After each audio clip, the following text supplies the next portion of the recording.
I'm so happy you're here today.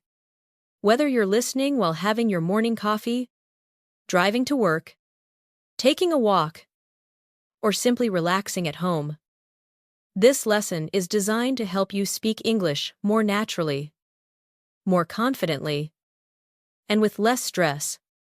Let me ask you something.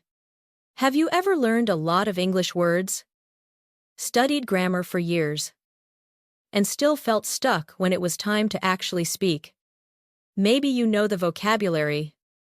Maybe you understand English when you read. Maybe you even understand most of what you hear. But when someone asks you a simple question, your mind suddenly goes blank. You know what you want to say, but the words don't come out naturally. If that sounds familiar, you're not alone. Many English learners believe they need more vocabulary or more grammar before they can speak fluently. But often, the real problem is something much simpler. They haven't spent enough time with natural English, the kind of English people actually use every day. The good news is that you don't need to speak perfectly. You don't need a perfect accent. You don't need to talk fast. You just need to learn how native speakers naturally express simple ideas. And that's exactly what we're going to practice together today. By the end of this lesson, you'll know how to respond more naturally in everyday conversations, especially during one of the most common situations in life, a morning coffee run. Before we begin, if you enjoy learning English in a calm, practical way, make sure you subscribe to Relaxing English Listening and come back for more lessons like this. Now take a deep breath, relax your shoulders, and let's begin. Imagine you are walking through your neighborhood on a busy weekday morning. The air feels cool. People are heading to work. Cars move slowly through the streets. You can smell fresh coffee coming from a small cafe on the corner. You push open the door. A soft bell rings above your head. The cafe is busy but comfortable. Someone is typing on a laptop. Two friends are chatting near the window. A barista smiles at you from behind the counter. This is where our first conversation begins. Many English learners would walk up to the counter and say something very formal. I would like a coffee, please. Now, there's nothing wrong with that sentence. It's correct. It's polite. But listen to how a native speaker might say it. Hi. Can I get a medium latte, please? Notice how much simpler it sounds. Natural English is often shorter than textbook English. Let's practice together. Repeat after me slowly. Can I get a medium latte, please? Good. Now say it again a little more naturally. Can I get a medium latte, please? Excellent. One more time. Can I get a medium latte, please? Great job. Native speakers use this pattern all the time. Can I get a coffee? Can I get a sandwich? Can I get another one? Can I get some water? It's simple. It's useful. And you'll hear it everywhere. Now let's continue our scene. The barista smiles and says, Morning. How's it going? This is one of the most common greetings in American English. Many learners hear this and panic, because they expect something formal. But don't worry. When someone says, How's it going? They usually aren't asking for a detailed life story. They're simply saying hello. A natural response could be, Pretty good. Thanks. Or, Not bad. Or, Doing well. How about you? Let's practice. Repeat after me. Pretty good. Thanks. Excellent. Not bad. Very good. Doing well. How about you? Perfect. Now let's make it sound even more natural. Imagine you've had a busy morning. You can say, Pretty good. Just a little busy this morning. Repeat after me. Pretty good. Just a little busy this morning. Wonderful. Notice something important. We're not trying to sound impressive. We're trying to sound real. That's one of the biggest secrets to speaking naturally. Native speakers don't try to sound perfect. They try to sound comfortable. Let's stay in our coffee shop a little longer. The barista hands you your drink and asks, "Big day ahead." This is a very common small talk question. Big day ahead. It means, do you have a busy day today? Let's look at 3 levels of answers. Basic. Yes. Natural. Yeah. Pretty busy. Advanced. Yeah. I've got a lot to do today. But I'm feeling good about it. Repeat after me. Yeah. Pretty busy. Good. Now try this one. Yeah. I've got a lot to do today. But I'm feeling good about it. Excellent. Notice the contraction. I've got. Native speakers use contractions constantly. I've got. I'm. You're. We're. There. Using contractions immediately makes your English sound more relaxed and natural. Let's practice a few. Repeat after me. I'm running late. I've got a meeting. We're almost ready. They're waiting outside. Excellent. Now, let's use one in a real situation. Imagine you're looking at your watch. You're late for work. A friend sends you a message asking where you are. You reply, "I'm running a little late." Repeat after me. I'm running a little late. Again. I'm running a little late. Perfect. Native speakers say this all the time. Not. I am delayed. Not. I am arriving behind schedule. Just. I'm running a little late. Simple. Natural. Useful. Now let's listen to a short conversation. Barista, morning. How's it going? Customer. Pretty good. Just a little busy today. Barista, big day ahead. Customer. Yeah. I've got a lot to do. Barista, well. Hopefully, the coffee helps. Customer. Honestly, I could use some coffee right now. Did you catch that phrase? I could use some coffee. This is extremely common.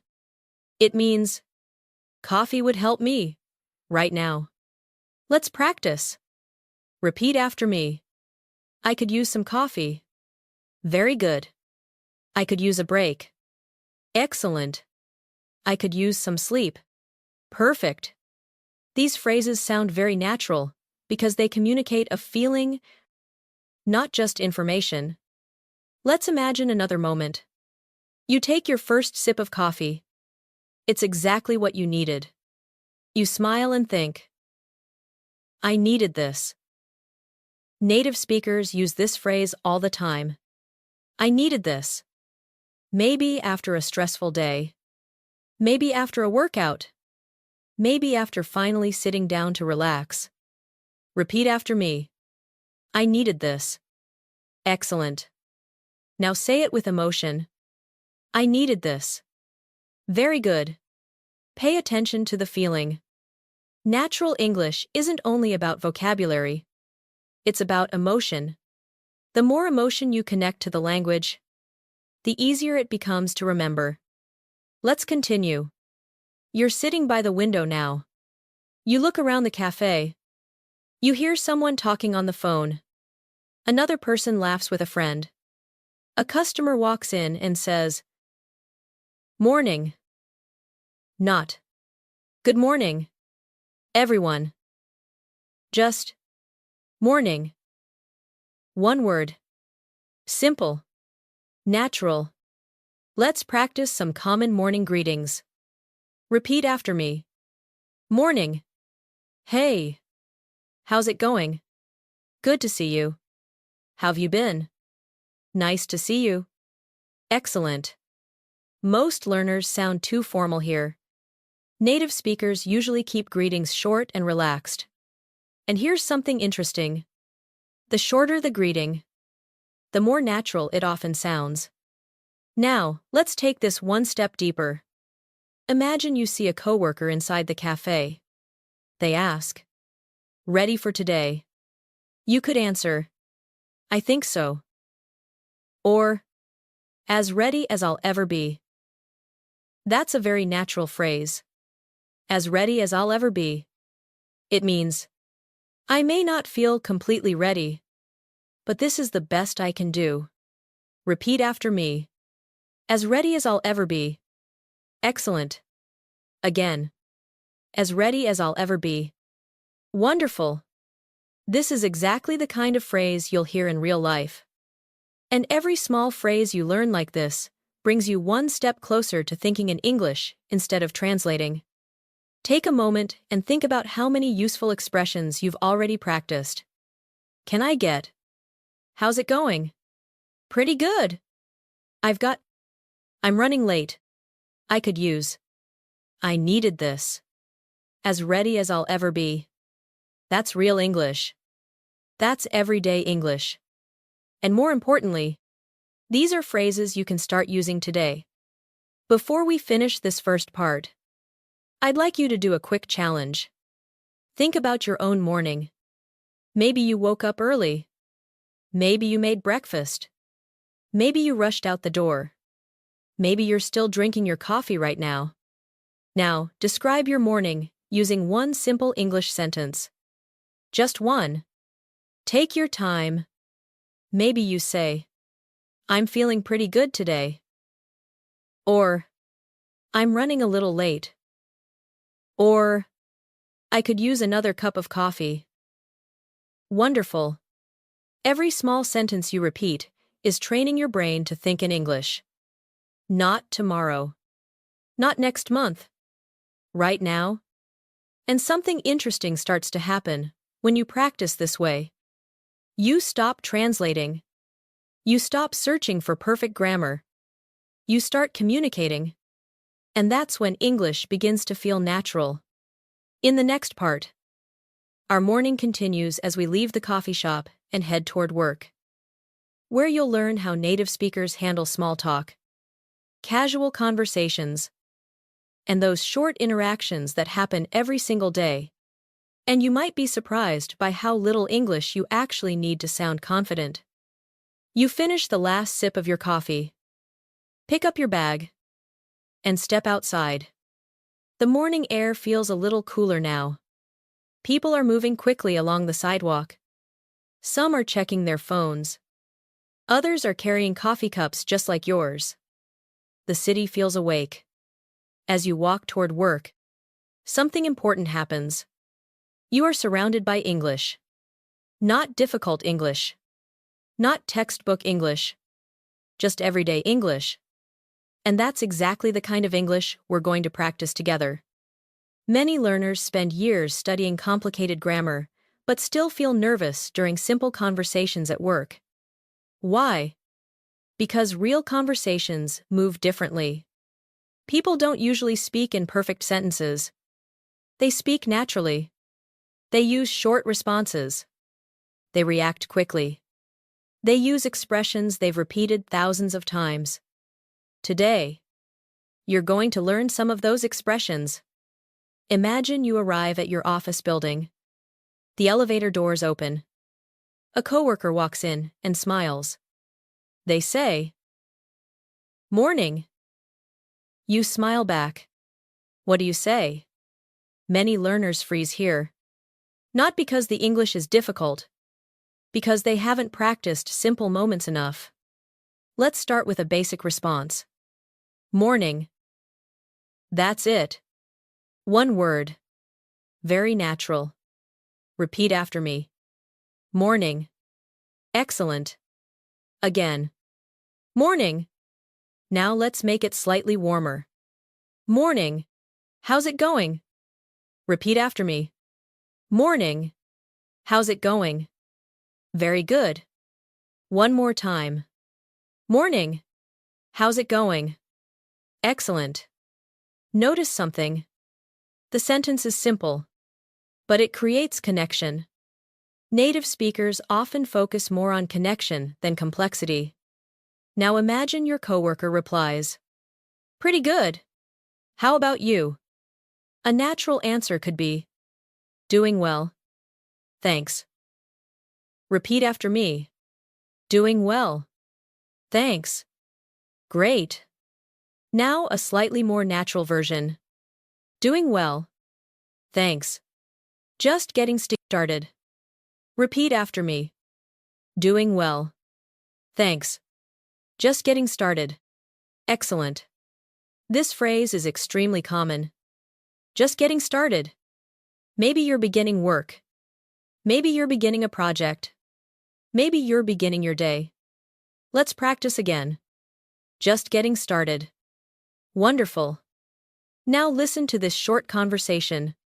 Coworker morning. How's it going? You? Doing well. Thanks. Just getting started. Coworker. Same here. Did you catch that? Same here.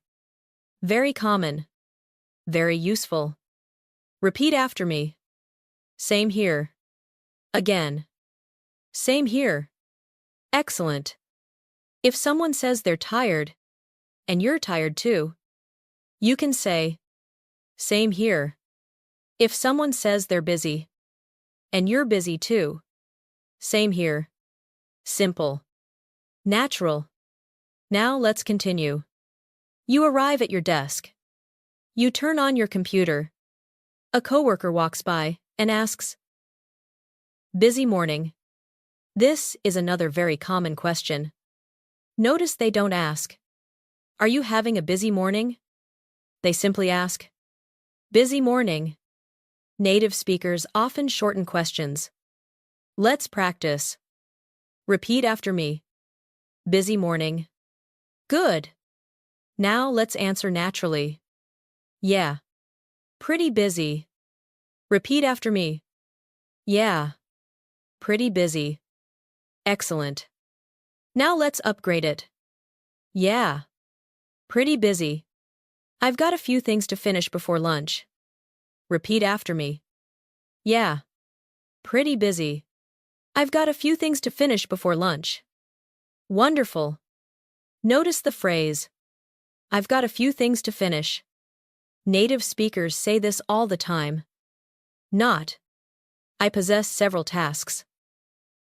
Just, "I've got a few things to finish." Let's practice. I've got a few emails to answer. I've got a meeting later. I've got a deadline today.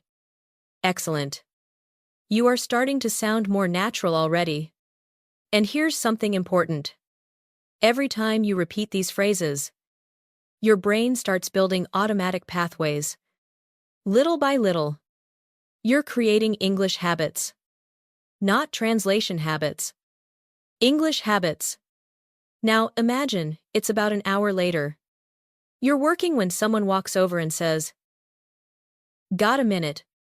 This phrase is everywhere in the workplace. Got a minute. It means, "Do you have a minute?" But native speakers often shorten it. Repeat after me. Got a minute. Excellent. Now answer naturally. Sure. Repeat after me.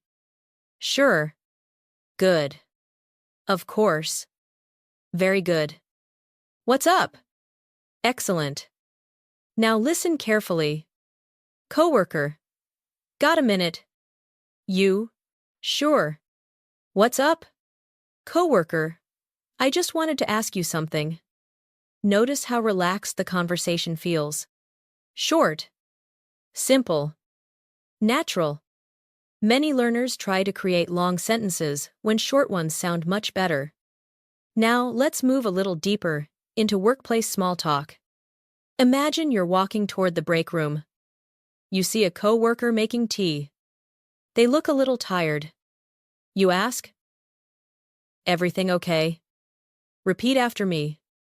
Everything okay? Excellent. This phrase is useful everywhere. At work. At home. With friends. Now imagine They answer, yeah, just a little tired today. You could respond, I know the feeling. This is a wonderful phrase. Repeat after me. I know the feeling. Again. I know the feeling. Excellent. Native speakers use this when they understand someone's situation.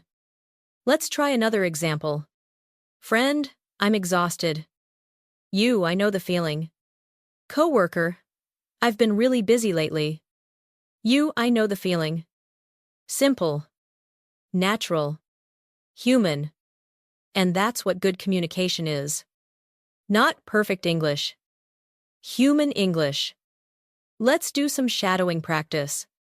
Repeat after me slowly. I've been really busy lately. Excellent.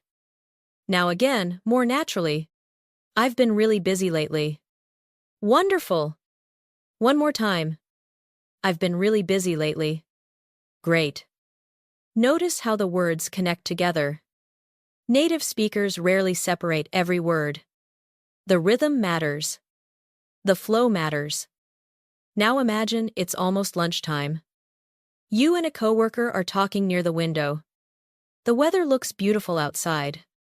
Your coworker says, it's too nice to be stuck inside all day. That's a phrase native speakers use often. Repeat after me. It's too nice to be stuck inside all day. Excellent. Now let's break it down. Too nice. Repeat after me. Too nice. Very good. Stuck inside. Repeat after me. Stuck inside. Excellent.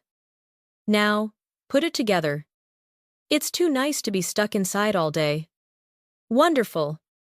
Can you feel how natural it sounds? Now let's continue the conversation. You say, maybe we should grab lunch outside. Repeat after me. Maybe we should grab lunch outside. Excellent. Notice the word grab. Native speakers use grab constantly. Grab lunch. Grab coffee. Grab breakfast. Grab a drink. Let's practice. Grab lunch. Grab some coffee. Grab a quick bite. Excellent. These are the phrases you'll hear every day.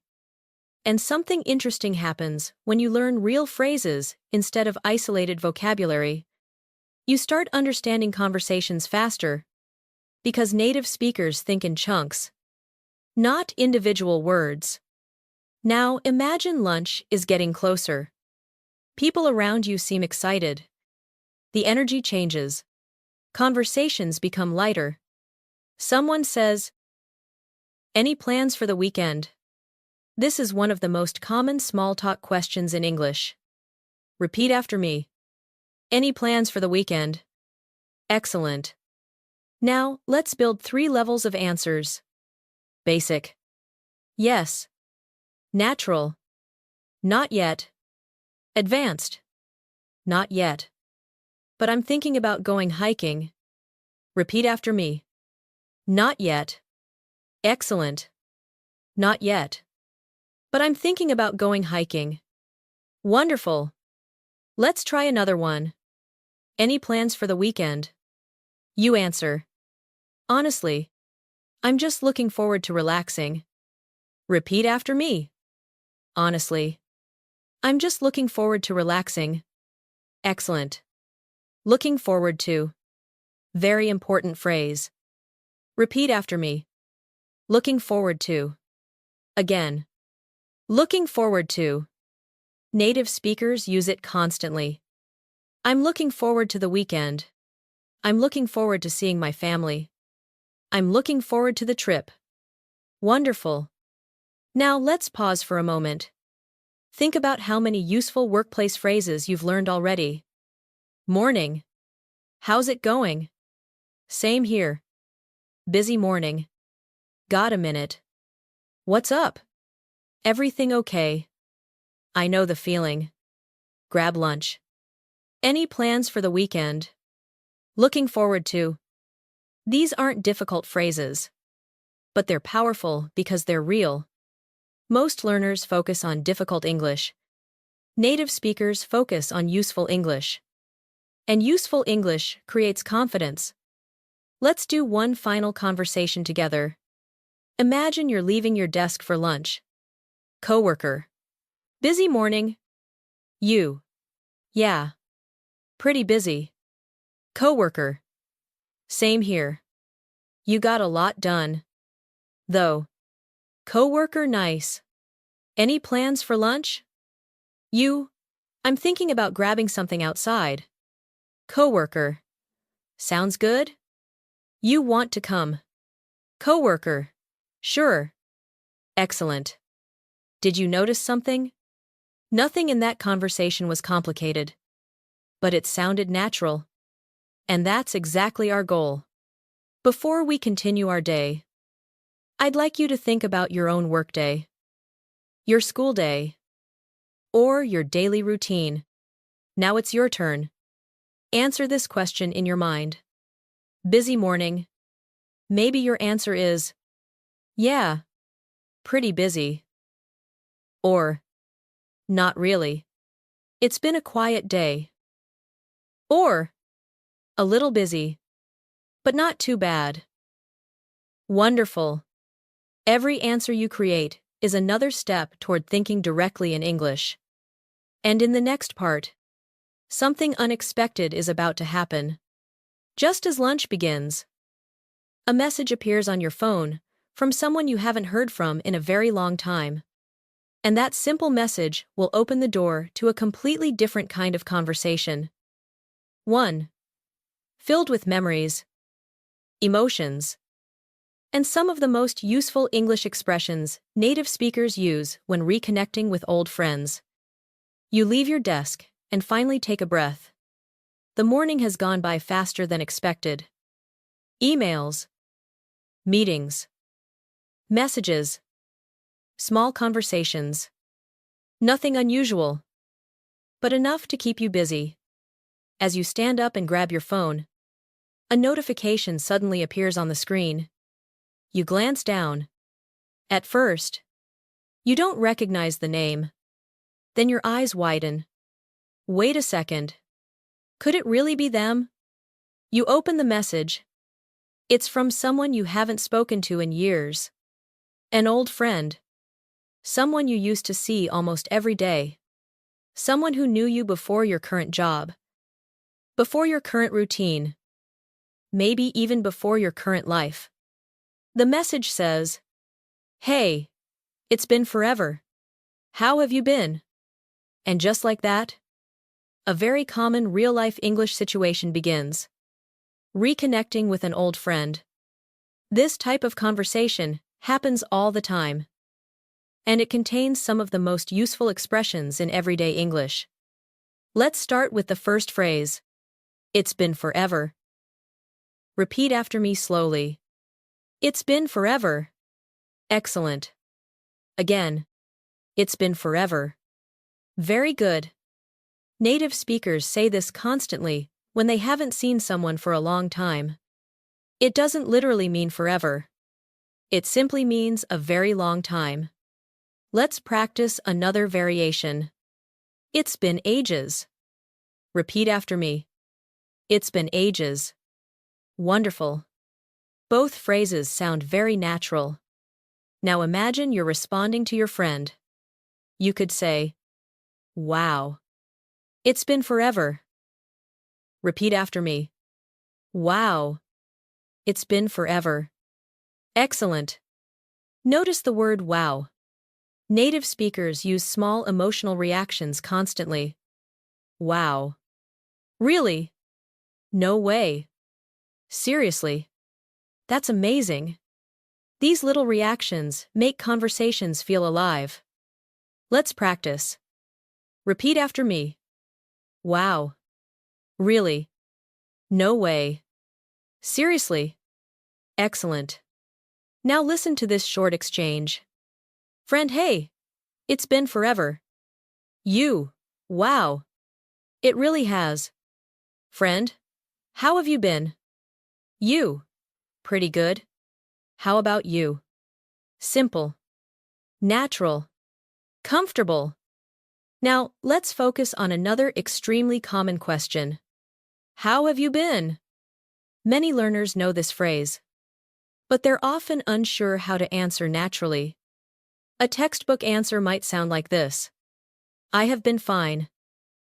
Correct, but not very conversational. Native speakers often say, I've been good. I've been pretty busy. I've been doing well. I've been keeping busy. Let's practice together. Repeat after me. I've been good. Excellent. I've been pretty busy. Very good. I've been doing well. Wonderful. I've been keeping busy. Perfect. Now let's expand one of these answers. Basic. I've been good. Natural. I've been good. Work's been keeping me busy. Advanced. I've been good. Work's been keeping me busy. But things are going well. Repeat after me. Work's been keeping me busy. Excellent. Again. Work's been keeping me busy. Very natural. Notice the contraction. Works. Native speakers use contractions everywhere because they help speech flow naturally. Now imagine your friend replies, That's great to hear. Repeat after me. That's great to hear. Excellent.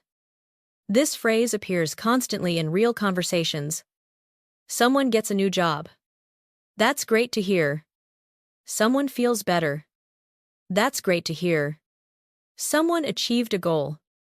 That's great to hear. Simple. Friendly. Natural. Let's continue our conversation. Friend. So, what have you been up to lately? This is another phrase native speakers use all the time. What have you been up to lately? Repeat after me. What have you been up to lately? Excellent. Now faster. What have you been up to lately?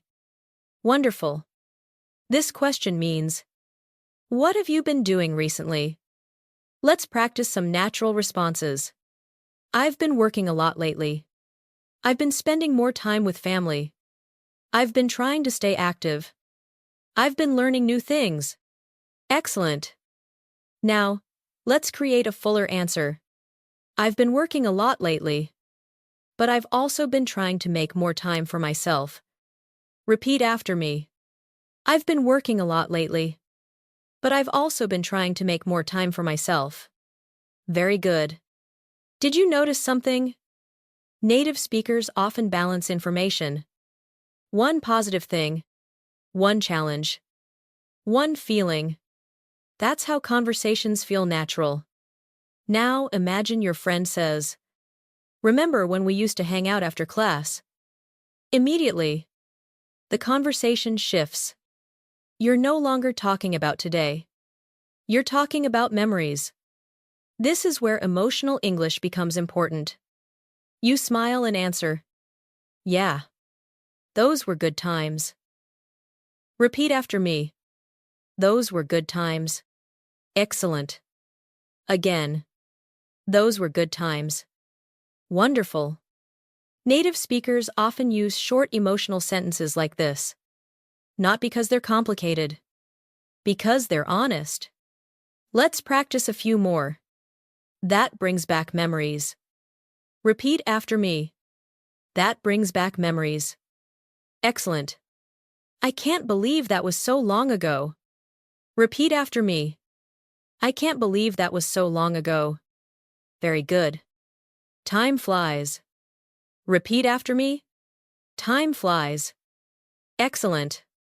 Time flies is one of the most common expressions in English. It means time passes very quickly. Let's put these together. Friend, remember our old coffee shop? You. Yeah? That brings back memories. Friend, I know. Time flies. You. It really does. Wonderful. Now let's take a small moment for shadowing practice. Listen carefully. Honestly, I can't believe how much has changed. Repeat after me. Honestly, I can't believe how much has changed. Excellent. Again. A little more naturally. Honestly, I can't believe how much has changed. Perfect. Native speakers often start sentences with words like honestly, actually, seriously, to be honest. These words help conversations sound more natural. Let's practice. Honestly, I've missed those days. Actually, I was thinking about that recently. To be honest, I never expected that. Excellent. These are phrases you'll hear every day. Now imagine the conversation becomes a little more personal.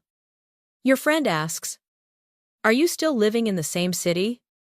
You answer, "No. I moved a couple of years ago." Repeat after me. I moved a couple of years ago. Excellent. A couple of.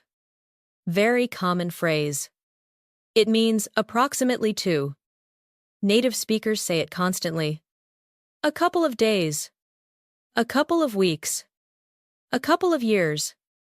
Let's practice. A couple of minutes. A couple of friends. A couple of months. Excellent. Now let's continue. Friend, do you like living there? You. Yeah. I do. It took some time to get used to it. Though. Repeat after me. It took some time to get used to it. Excellent. Again. It took some time to get used to it. Wonderful.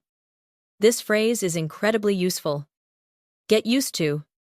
It means become comfortable with something new. Let's practice. I'm getting used to my new schedule. I'm getting used to working from home. I'm getting used to speaking English every day. Excellent. And here's something important. Every time you repeat these phrases, you're doing more than practicing English. You're teaching your brain patterns. Patterns are what create fluency. Not individual words. Patterns. Now imagine, your friend suddenly says, "You haven't changed much." You laugh. Maybe that's true. Maybe it isn't. But it's a very common thing people say when reconnecting. You respond, "Well, maybe a little." Repeat after me. Maybe a little. Excellent. Or perhaps you say, "I'd like to think I've gotten wiser." Repeat after me. I'd like to think I've gotten wiser. Very good. Notice how conversations between old friends often include humor. Small jokes. Light teasing. Friendly comments. These little moments create connection. And connection is the real purpose of language. Not perfection. Connection. Now let's practice a slightly longer dialogue. Friend. It's been forever. You. I know. Time flies. Friend. How have you been? You. Pretty good. Work's been keeping me busy. Friend. Same here. You.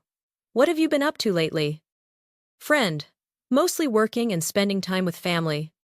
You. That sounds nice. Friend. Yeah. It's been good. Excellent. Did you notice how natural that sounded?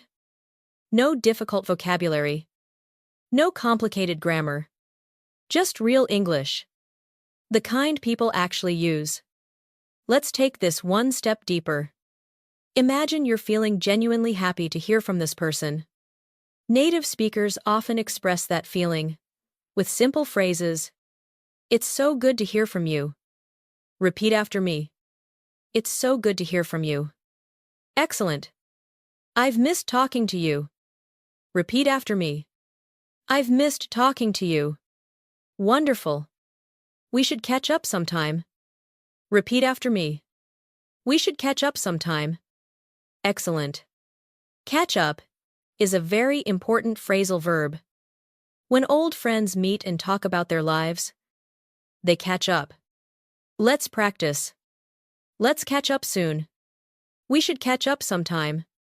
It was nice catching up. Excellent. Native speakers use these expressions constantly. And every phrase like this makes your English sound more authentic. Now it's your turn. Think about someone you haven't talked to in a long time. A friend. A cousin. A former classmate. Imagine they send you a message today. What would you say? Maybe. It's been forever. Maybe? It's so good to hear from you. Maybe. We should catch up sometime. Take a moment and say one sentence in your mind. Wonderful. Every sentence you create is strengthening your ability to think directly in English. And something else is happening. You may not notice it yet. But you're becoming more comfortable expressing emotions in English. Not just information. Feelings. Memories. Connections. That's where real fluency begins. As your conversation continues, your friend suddenly sends another message. One you weren't expecting. It isn't just a casual hello. It's actually an invitation. And that invitation is about to lead you into a completely different conversation. One filled with stories, laughter, life updates, and some surprisingly useful English you'll hear in everyday social situations. You look at your phone again. A new message appears from your old friend. By the way, I'm actually in town this week. Want to grab lunch? You smile immediately. Sometimes life surprises you in the best possible way. A few minutes ago, this person was simply a memory. Now you're making plans to see them in person. And just like that, another very common English situation begins. Meeting an old friend for lunch and catching up on life. A little while later, you leave the office and walk toward a small restaurant downtown. The streets are busy with people on their lunch breaks. You can hear conversations everywhere. Coffee cups. Laughter. Car horns in the distance. The city feels alive. As you approach the restaurant, you spot your friend sitting near the window. For a moment, everything feels familiar. You walk over. Your friend stands up. Both of you smile. And naturally, one of the first things native speakers say in this situation is, "It's so good to see you." Repeat after me. It's so good to see you. Excellent. Again. It's so good to see you. Very good. Notice how natural this phrase feels. Not. I am pleased to see you. Not. It is delightful to meet you. Just. It's so good to see you. Simple. Warm. Real. Your friend replies. You too. Repeat after me. You too. Excellent. Sometimes, the most natural English is the shortest English. You sit down. The menus arrive. The server asks if you'd like anything to drink. You glance at your friend. They laugh and say, "Honestly, I need coffee." Repeat after me. Honestly, I need coffee. Excellent. Now try it with more emotion. Honestly, I need coffee. Wonderful. Native speakers often use honestly to make a sentence feel more personal. Let's practice. Honestly, I'm tired. Honestly, I've missed this. Honestly, it's been a long week. Excellent. Now the conversation begins. Your friend looks around and says, "This place hasn't changed much." Repeat after me. This place hasn't changed much. Very good. Hasn't changed much. An extremely useful pattern. Let's practice. You haven't changed much. Things haven't changed much. The city hasn't changed much. Excellent. Now, you respond. Yeah. But the neighborhood feels a lot busier now. Repeat after me. The neighborhood feels a lot busier now. Wonderful. Notice the phrase, feels a lot busier. Native speakers often describe impressions this way.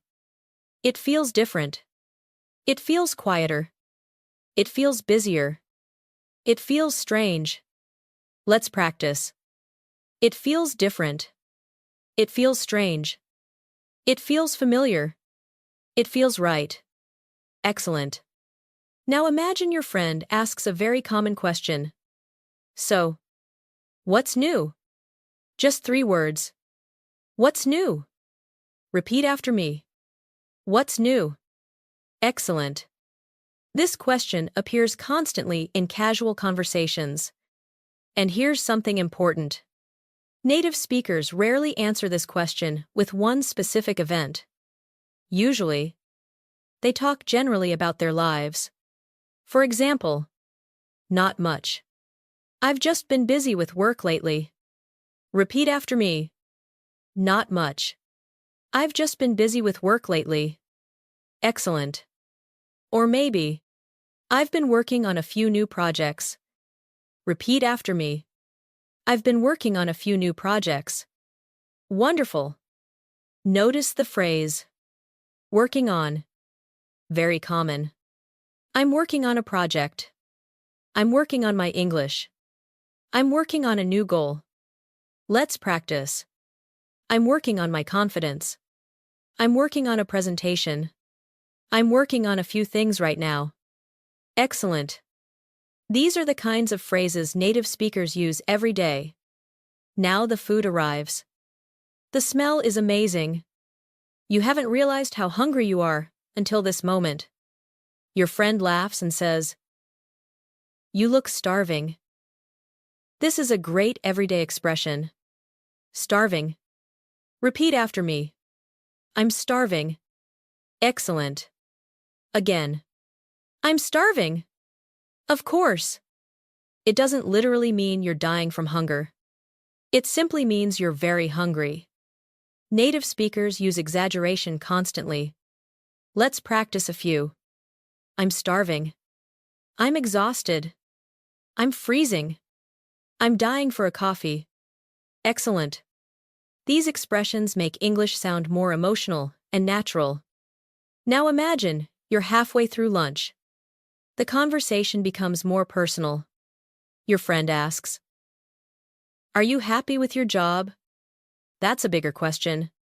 And native speakers often answer honestly, but naturally. For example, "Yeah. Overall, I am." Repeat after me. Overall, I am. Excellent. Overall means considering everything. Let's practice. Overall. Things are going well. Overall. I'm pretty happy. Overall. It's been a good year. Excellent. Now let's build a more advanced response. Yeah. Overall, I'm happy. It keeps me busy. And I've learned a lot. Repeat after me. It keeps me busy. And I've learned a lot. Wonderful. This is exactly how native speakers often answer personal questions. Not too long. Not too short. Just enough detail. Now your friend says something many people say when reconnecting. I can't believe how fast the years have gone by. Repeat after me. I can't believe how fast the years have gone by. Excellent. Again. I can't believe how fast the years have gone by. Wonderful. Let's focus on one part. Gone by. Repeat after me. Gone by. Very good. Years go by. Time goes by.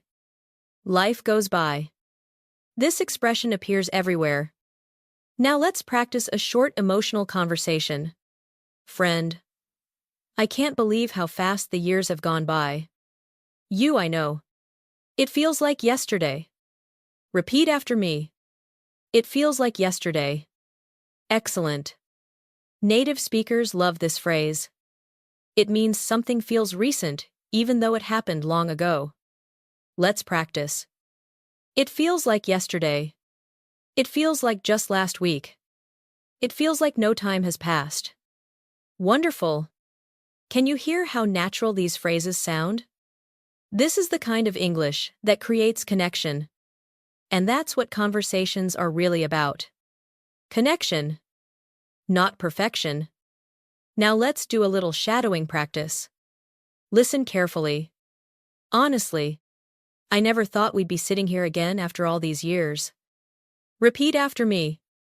Honestly, I never thought we'd be sitting here again after all these years. Excellent. Again. A little faster. Honestly, I never thought we'd be sitting here again after all these years. Wonderful. Notice the contraction. We'd. Native speakers use contractions constantly because they make speech flow naturally. Now imagine your friend suddenly tells a funny story. Maybe they accidentally got on the wrong train last month. Maybe they showed up to a meeting on the wrong day. Maybe they sent a text message to the wrong person. As they tell the story, you react naturally. Really? No way. You're kidding. That's hilarious. Let's practice. Repeat after me. Really? No way. You're kidding. That's hilarious. Excellent. These reactions are incredibly important. Many learners focus on speaking, but reacting naturally is just as important. Good conversations are not long speeches. They're a series of reactions. Let's listen to a quick exchange. Friend. I showed up a day early for the meeting. You? No way. Friend, I'm serious. You? That's hilarious. Friend. Everyone laughed. You? I probably would have done the same thing. Excellent. Did you notice how natural that sounds? The conversation moves quickly. Short reactions. Small emotions. Simple language. That's real-life English. Now let's pause for a moment. Think about everything you've learned since sitting down for lunch. It's so good to see you. What's new? I've been working on. I'm starving. Overall, the years have gone by. It feels like yesterday. No way. You're kidding. That's hilarious. These phrases aren't difficult, but they're the phrases people actually use. And every phrase you learn is another step away from textbook English and another step toward natural English. Now it's your turn. Imagine you're meeting an old friend today. What would you tell them? Maybe you've started a new hobby. Maybe you've changed jobs. Maybe you've learned something new. Take a moment. Create one sentence in English. Say it quietly. Maybe. I've been working on my English lately. Or, overall, things have been going pretty well. Or, I can't believe how much has changed. Wonderful. Every sentence you create is building confidence. Every sentence is helping your brain stop translating and start communicating. As lunch continues, the conversation becomes even more relaxed. The food is almost gone. The afternoon sun shines through the window. And your friend suddenly brings up a topic neither of you expected. A story about a recent mistake that turned into a surprisingly funny experience. And that story is about to introduce some of the most useful conversational English you'll hear in everyday life. The conversation continues as both of you finish lunch. The restaurant is a little louder now. More people have arrived. Plates clink softly. Conversations overlap in the background. The atmosphere feels warm and comfortable. Your friend takes a sip of water and suddenly starts laughing. You immediately notice something. Whenever someone starts laughing, before they tell a story, there's usually something interesting coming. You smile and ask, "What happened?" Repeat after me. What happened? Excellent. Again. What happened? Very good. This is one of the most useful questions in conversational English. Native speakers use it constantly. Someone looks surprised. What happened? Someone laughs. What happened? Someone looks stressed. What happened? Simple. Natural. Essential. Your friend shakes their head and says, "You're not going to believe this." Repeat after me. You're not going to believe this. Excellent. Again. You're not going to believe this. Wonderful. This phrase immediately creates curiosity. Native speakers use it whenever they're about to tell an interesting story. Let's practice another similar phrase. This is kind of embarrassing. Repeat after me. This is kind of embarrassing. Excellent. Kind of is extremely common. Native speakers often soften statements with phrases like kind of, sort of, a little, pretty. Let's practice. I'm kind of tired. It's kind of funny. I'm a little nervous. It's pretty interesting. Excellent. Now listen carefully. Your friend begins the story. So, last week, I had a meeting with a new client. Repeat after me. I had a meeting with a new client. Very good. Everything sounds normal so far. Then your friend continues. I thought the meeting was on Thursday. Pause. I was wrong. Repeat after me. I was wrong. Excellent. Again. I was wrong. Native speakers say this naturally and confidently. Many learners avoid admitting mistakes because they think it sounds bad. Actually, it sounds honest. And honesty makes conversations stronger. Let's practice. I was wrong. My mistake. That's on me. Excellent. Now the story continues. I showed up on Thursday morning.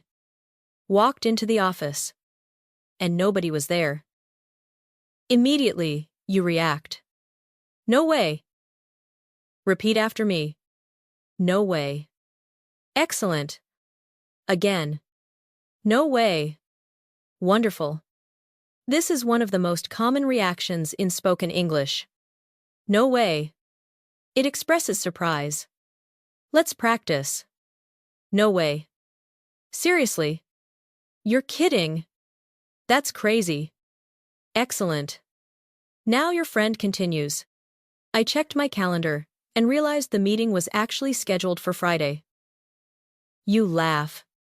The situation is easy to imagine. Your friend laughs too and says, I felt so stupid. Repeat after me. I felt so stupid. Excellent.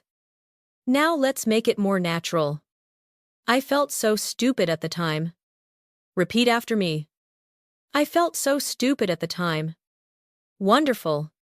Notice something important. Native speakers often tell stories by describing feelings, not just actions. Actions tell us what happened. Feelings tell us why the story matters. Let's practice some useful emotional phrases. I felt embarrassed. I felt relieved. I felt nervous. I felt excited. Excellent. These simple patterns help you tell much better stories. Now your friend continues. But honestly, it turned out fine. Repeat after me.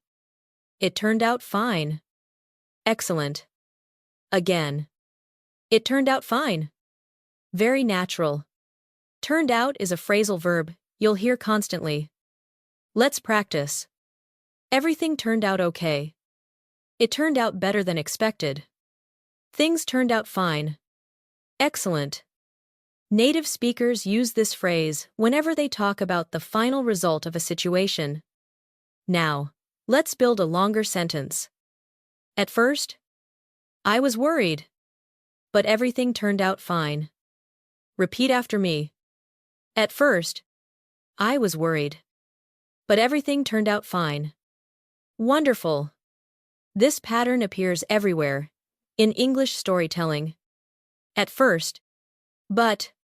At first, I was nervous. But everything was okay. At first, I didn't understand. But eventually, it made sense. Excellent. Notice how naturally the story flows. Now let's move deeper into conversational English.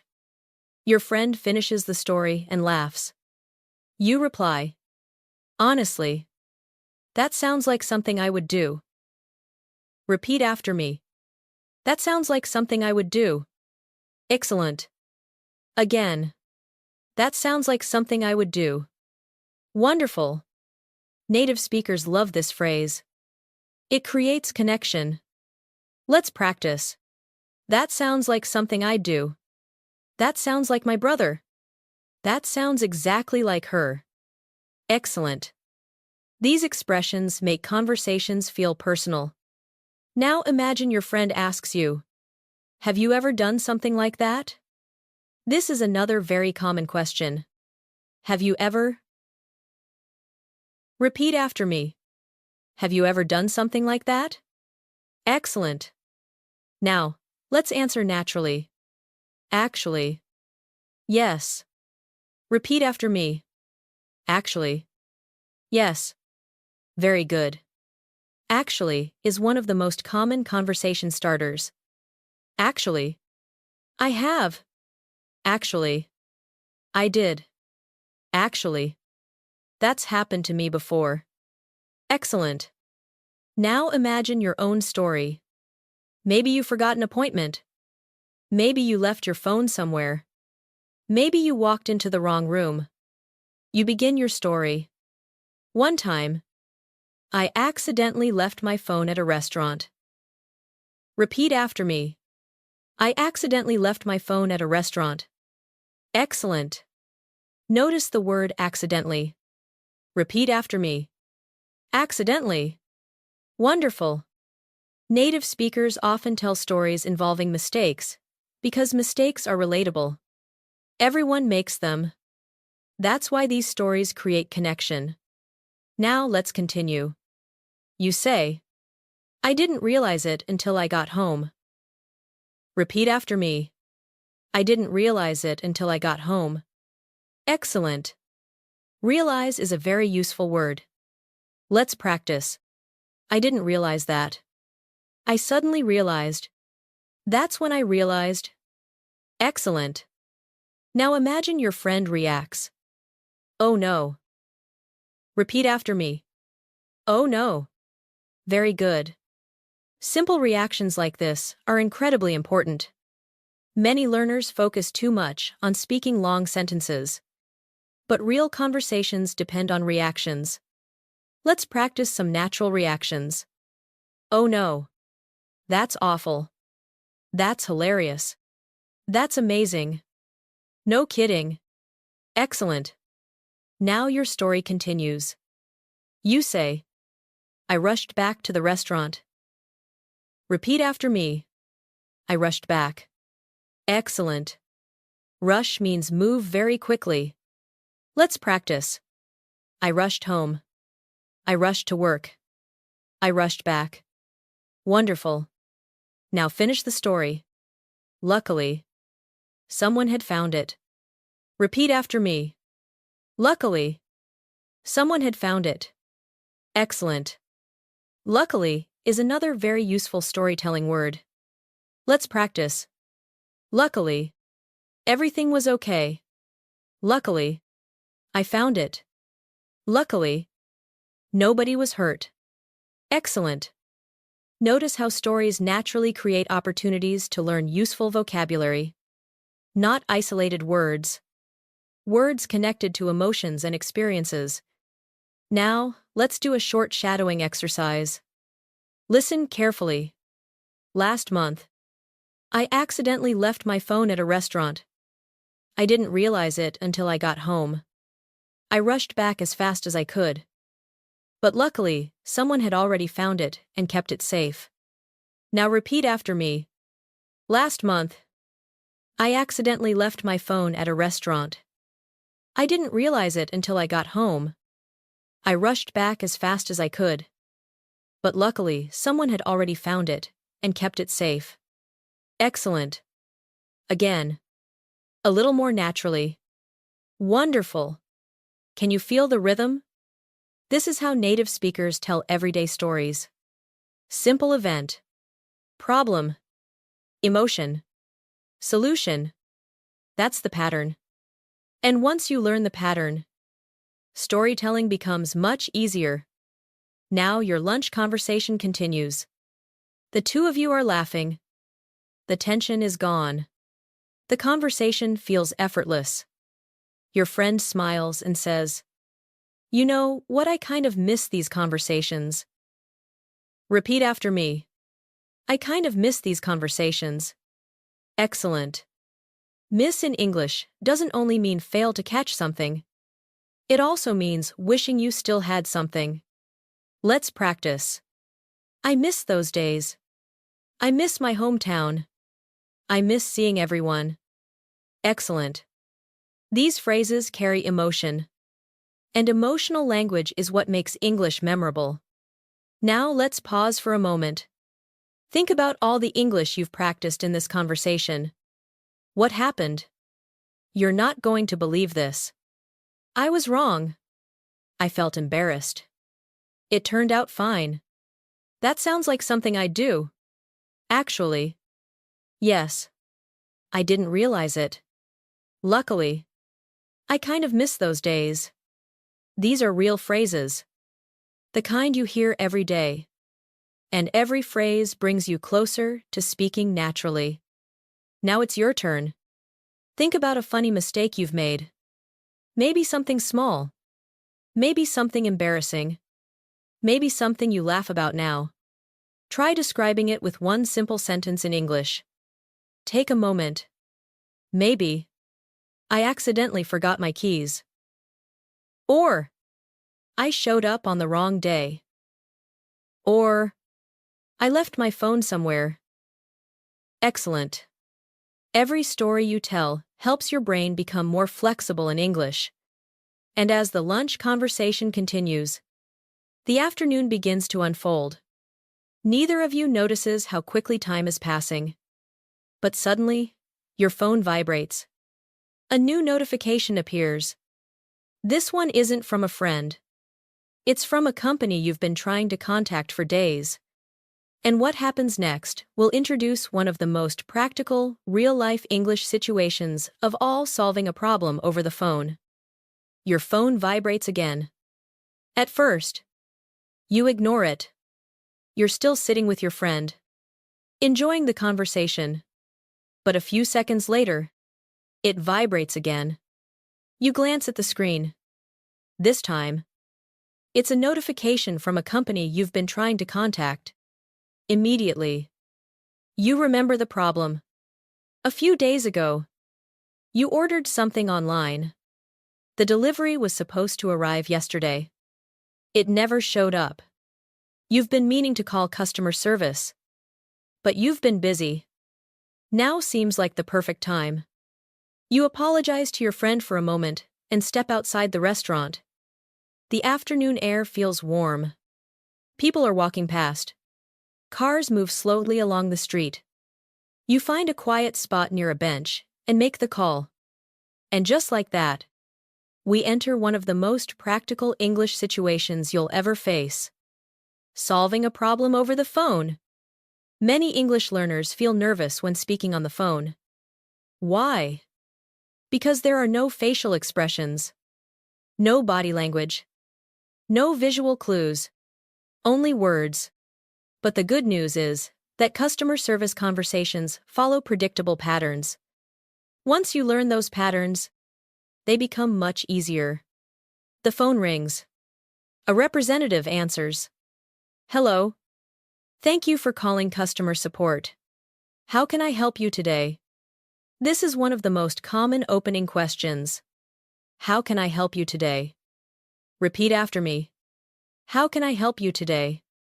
Excellent. Again. How can I help you today? Wonderful. Now it's your turn to explain the situation. A natural response could be, Hi. I'm calling about an order. Repeat after me. I'm calling about an order. Excellent. Again. I'm calling about an order. Very good. Notice how simple that is.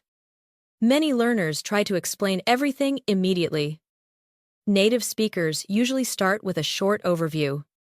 I'm calling about my account. I'm calling about an order. I'm calling about a problem. I'm calling about a payment. Simple. Clear. Effective. Now let's continue. The representative asks, "Could you tell me what seems to be the issue?" Repeat after me. What seems to be the issue? Excellent. Issue is a very useful word. It means problem. Let's practice. There's an issue with my order. There's an issue with my account. There's an issue with the payment. Excellent. Now let's create a natural answer. My package was supposed to arrive yesterday, but I haven't received it. Repeat after me. My package was supposed to arrive yesterday, but I haven't received it. Excellent. Again. A little more naturally. My package was supposed to arrive yesterday, but I haven't received it. Wonderful. Notice the phrase, supposed to. Native speakers use this all the time. Let's practice. It was supposed to arrive today. We were supposed to meet at noon. I was supposed to call earlier. Excellent. Very common. Very useful. Now the representative responds, "I'm sorry to hear that." Repeat after me. I'm sorry to hear that. Excellent. This phrase appears everywhere in customer service. It doesn't mean the person is personally sad. It simply means they understand the inconvenience. Now they ask, "Could I have your order number?" Repeat after me. Could I have your order number? Excellent. Notice how polite the question sounds. Could I have? Could I have your name? Could I have your email address? Could I have your phone number? Excellent. Polite English often uses could instead of can. Now imagine you're looking through your email. You find the number. You say, "Sure. Just a second." Repeat after me. Sure. Just a second. Excellent. This phrase is incredibly common. Not. Please allow me additional time. Just. Just a second. Let's practice. Just a second. Give me a second. One moment. Excellent. Natural English is often much shorter than textbook English.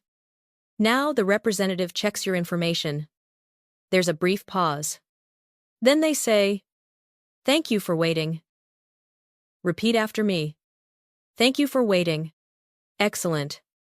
You hear this phrase all the time on the phone. Now they continue.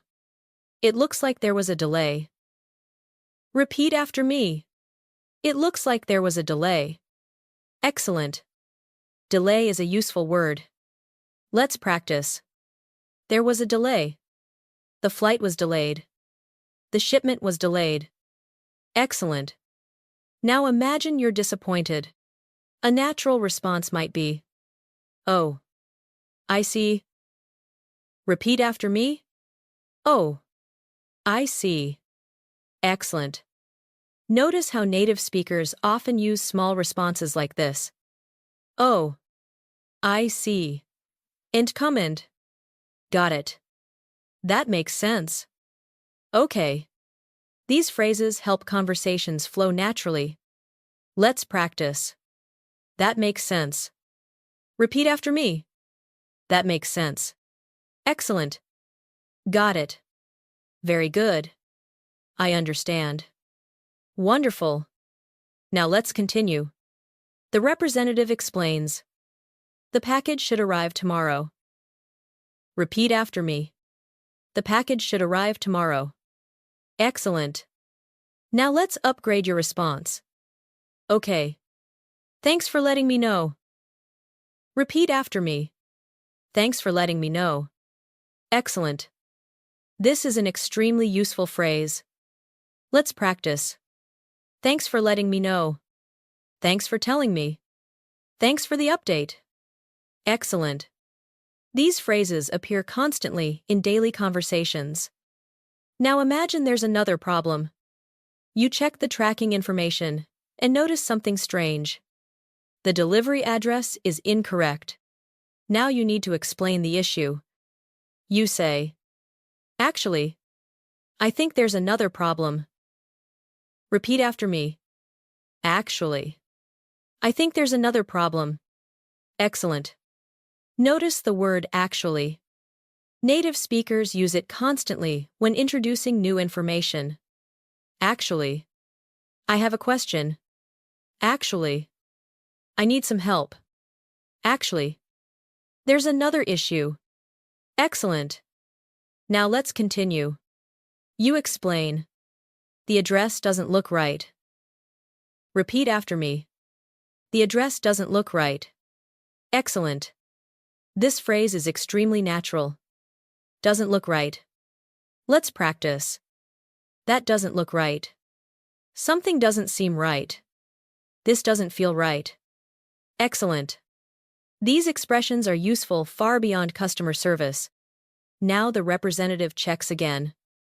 A few seconds later, they say, "You're right. Let me fix that." Repeat after me. Let me fix that. Excellent. Let me check. Let me see. Let me fix that. Wonderful. Native speakers use "let me" constantly. Let's practice. Let me know. Let me think. Let me check. Excellent. Now imagine the representative updates the information. The problem is solved. You immediately feel relieved. Relieved is a wonderful word. Repeat after me. Relieved. Excellent. I feel relieved. Wonderful. Let's practice. I was worried. But now, I feel relieved. Repeat after me. I was worried. But now I feel relieved. Excellent. This is exactly the kind of sentence native speakers use when describing emotions. Now, let's do some shadowing practice. Listen carefully. Hi. I'm calling about an order. My package was supposed to arrive yesterday, but I haven't received it yet.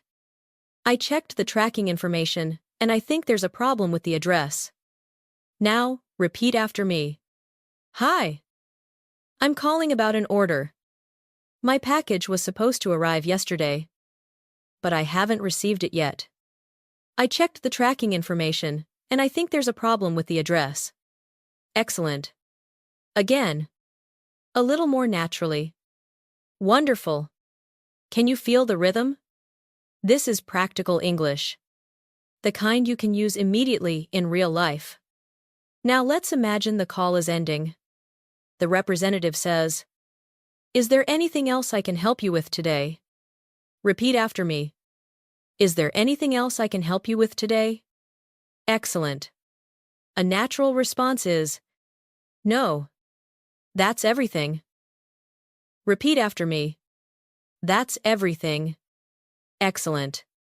Or perhaps, "No. That should do it." Repeat after me. That should do it. Wonderful. Native speakers use this phrase often. That should do it. Meaning, that's enough. The problem is solved. Now let's finish the conversation naturally. Representative. Is there anything else I can help you with? You? No. That should do it. Representative. Great. Have a nice day. You. You too. Thanks for your help. Repeat after me. Thanks for your help. Excellent. One more time. Thanks for your help. Wonderful. Now pause for a moment. Think about everything you've practiced. I'm calling about.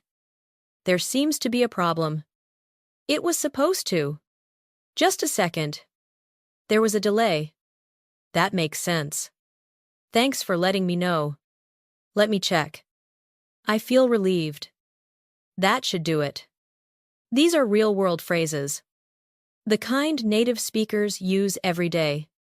And every phrase you learn makes English feel a little less stressful and a little more familiar. Now it's your turn. Imagine you have a small problem you need to solve. Maybe a delayed package. Maybe a billing issue. Maybe a reservation problem. What's the first thing you would say? Take a moment. Maybe. I'm calling about an order. Or, there seems to be a problem. Excellent. Every sentence you create strengthens your confidence. And confidence grows one conversation at a time. You hang up the phone and put it back in your pocket. The problem is solved. Your package is on the way. You feel lighter, relieved, satisfied. You walk back toward the restaurant, where your friend is waiting. The afternoon is still young, and before the day ends, the two of you are about to start planning something exciting together. A weekend trip, a change of scenery, a small adventure. And that simple plan will introduce a whole new set of natural English phrases that native speakers use when making plans, sharing ideas, and saying yes to new experiences. You walk back into the restaurant feeling much better. The problem with your package has been solved. Your friend looks up from their drink and immediately notices the difference. Everything okay? They ask. You smile. Yeah. All sorted out. Repeat after me. All sorted out. Excellent. Again. All sorted out. Very good. Native speakers use this phrase all the time when a problem has been fixed. The issue is sorted out. Everything is sorted out. It's all sorted out now. Simple. Natural. Useful. You sit back down. The afternoon sunlight fills the restaurant. The lunch crowd is starting to thin out. The atmosphere feels relaxed. Your friend smiles and says, "Good. Now let's talk about something more fun." Immediately, your curiosity wakes up. More fun. What do they mean? Your friend leans forward. You know. I've been thinking. Repeat after me. I've been thinking. Excellent. Again. I've been thinking. Very natural. Native speakers often begin new ideas this way. I've been thinking. I've been wondering. I've been meaning to ask you something. Let's practice. I've been wondering about that. I've been meaning to call you. I've been thinking about taking a trip. Excellent. Now your friend continues. We should get away for the weekend. Repeat after me. We should get away for the weekend. Excellent. Notice the phrasal verb. Get away. Very common. Get away means leave your normal routine for a short time. Let's practice. I need to get away. We should get away for a few days. It's nice to get away sometimes. Excellent. Can you hear how natural that sounds? Native speakers love using phrasal verbs because they make conversations feel relaxed and real. You smile and answer. Honestly. That sounds great. Repeat after me. Honestly. That sounds great. Excellent. Now say it with more enthusiasm. Honestly. That sounds great. Wonderful. Native speakers often respond positively with phrases like, that sounds great. That sounds fun. That sounds amazing. That sounds perfect. Let's practice. That sounds fun. That sounds perfect. That sounds like a good idea. Excellent. Now the planning begins. This is one of the most useful conversation skills in English. Making plans. Sharing ideas. Agreeing. Disagreeing politely. Suggesting options. These conversations happen every day.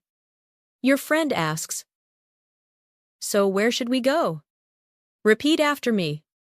Where should we go? Excellent. A simple question, but one that opens many possibilities. You think for a moment.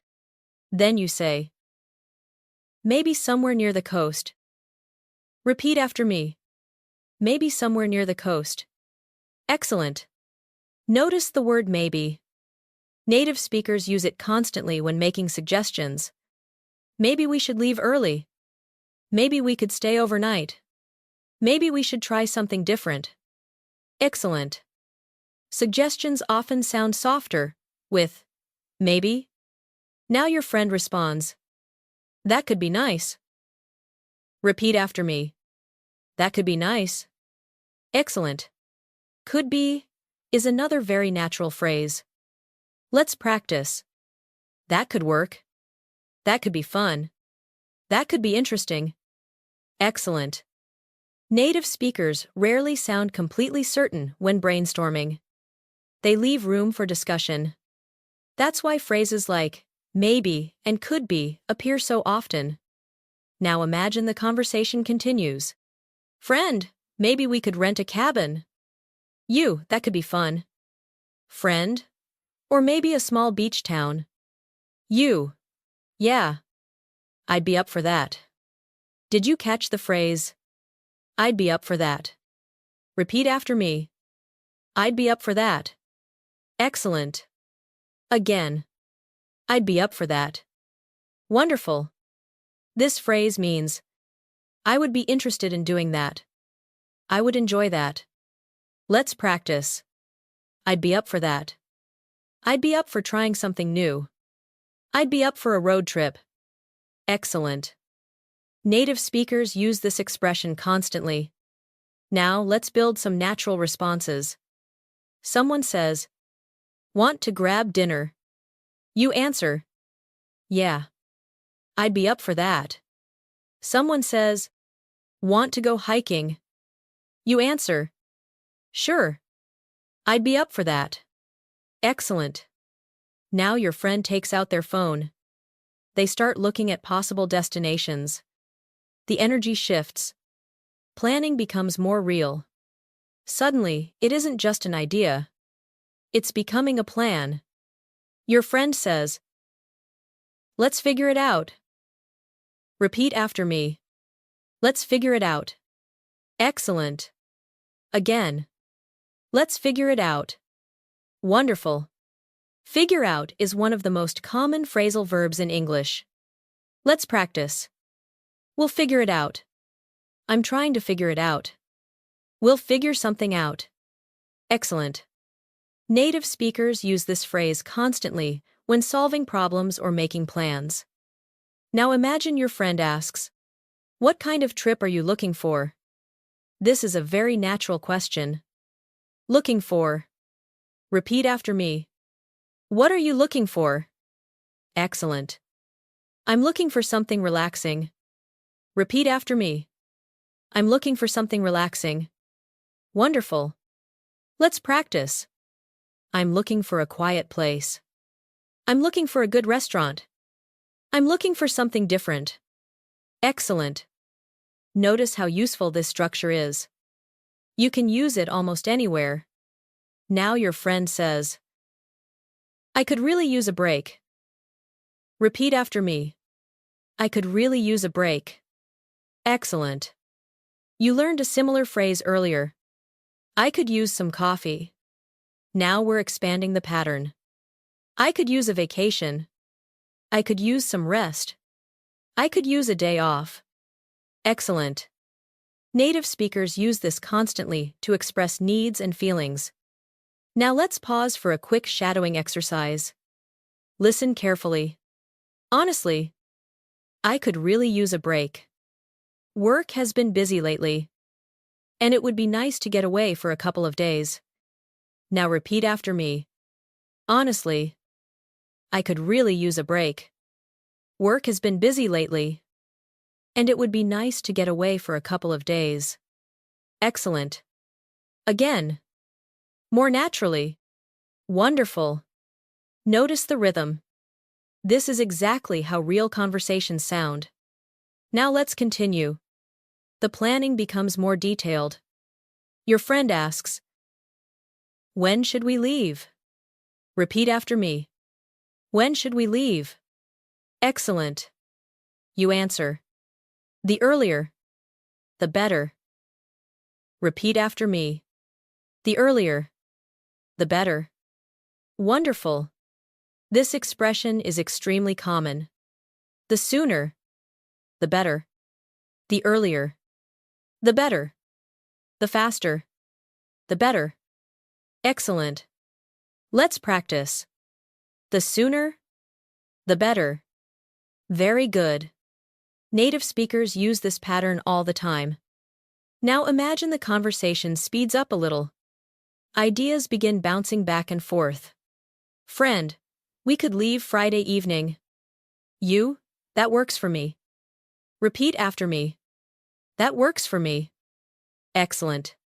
"Friend, we could stay until Sunday." "You? Sounds good." Repeat after me. "Sounds good." Excellent. "Friend, we should book something soon." "You? Probably." Repeat after me. "Probably." Very good. Notice how short many responses are. "That works for me." "Sounds good." "Probably." "Exactly." "Absolutely." These short responses are everywhere in spoken English. Many learners underestimate how important they are, but they make conversations flow naturally. Now your friend suddenly laughs. You know what always happens. You smile. "What?" They continue. "We spend more time planning than actually traveling." You laugh immediately. Because maybe it's true. A natural response could be, "That's so true." Repeat after me. "That's so true." Excellent. Again. "That's so true." Wonderful. Native speakers use this reaction constantly. Let's practice. "That's so true." "I know exactly what you mean." "You're probably right." Excellent. These reactions create connection. And connection is what good conversations are built on. Now the afternoon sun begins to shift. The restaurant is quieter now. Most people have returned to work. But you and your friend are still talking. The conversation feels effortless, comfortable, natural, and without realizing it, you've already practiced dozens of real English phrases that native speakers use every day. Get away. That sounds great. Could be. I'd be up for that. Let's figure it out. I'm looking for. I could use a break. The sooner, the better. That works for me. Sounds good. That's so true. These aren't textbook phrases. They're living English. The kind of English people actually use. Now it's your turn. Imagine a friend asks you to go somewhere this weekend. Maybe it's a beach. Maybe it's a mountain town. Maybe it's a new city. How would you respond? Take a moment. Maybe. That sounds great. Or, I'd be up for that. Or, that works for me. Excellent. Every sentence you create strengthens your ability to think directly in English. Not translating. Not analyzing. Simply communicating. As the lunch meeting finally comes to an end, both of you stand up and head outside. The weekend trip is beginning to take shape. Plans are forming. Ideas are becoming real. And before long, you'll find yourself in a completely different environment, surrounded by travelers, announcements, tickets, schedules, and some of the most useful travel English you'll ever learn. The journey is about to begin. A few days pass. The work week moves quickly. Emails come and go. Meetings fill the calendar. But something feels different this time. You have something to look forward to. The weekend trip. Sometimes, having a small adventure ahead of you makes even an ordinary week feel lighter. Before you know it, Friday arrives. The sky is still dark when your alarm goes off. For a moment, you're tempted to stay in bed. Then you remember. Today is the day. You quickly get dressed, grab your bag, and head out the door. The streets are quiet. The city hasn't fully woken up yet. The air feels cool and fresh. A few minutes later, you arrive at the train station. And immediately, the atmosphere changes. People are everywhere. Some are rushing. Some are carrying large suitcases. Others are standing in line for coffee. You hear rolling luggage across the floor. Announcements echo through the building. The energy is completely different from the quiet restaurant where you planned the trip. This is real travel. And travel creates some of the most useful English conversations you'll ever experience. You spot your friend near the entrance. They're holding a coffee and waving at you. Hey! You made it. Repeat after me. You made it. Excellent. Again. You made it. Wonderful. This phrase is extremely common. It means, you arrived successfully. Let's practice. Glad you made it. You finally made it. We made it. Excellent. Native speakers use this phrase all the time. Your friend smiles and says, I wasn't sure you'd wake up in time. You laugh. A natural response might be, honestly, neither was I. Repeat after me. Honestly, neither was I. Excellent. This is a very natural, conversational response.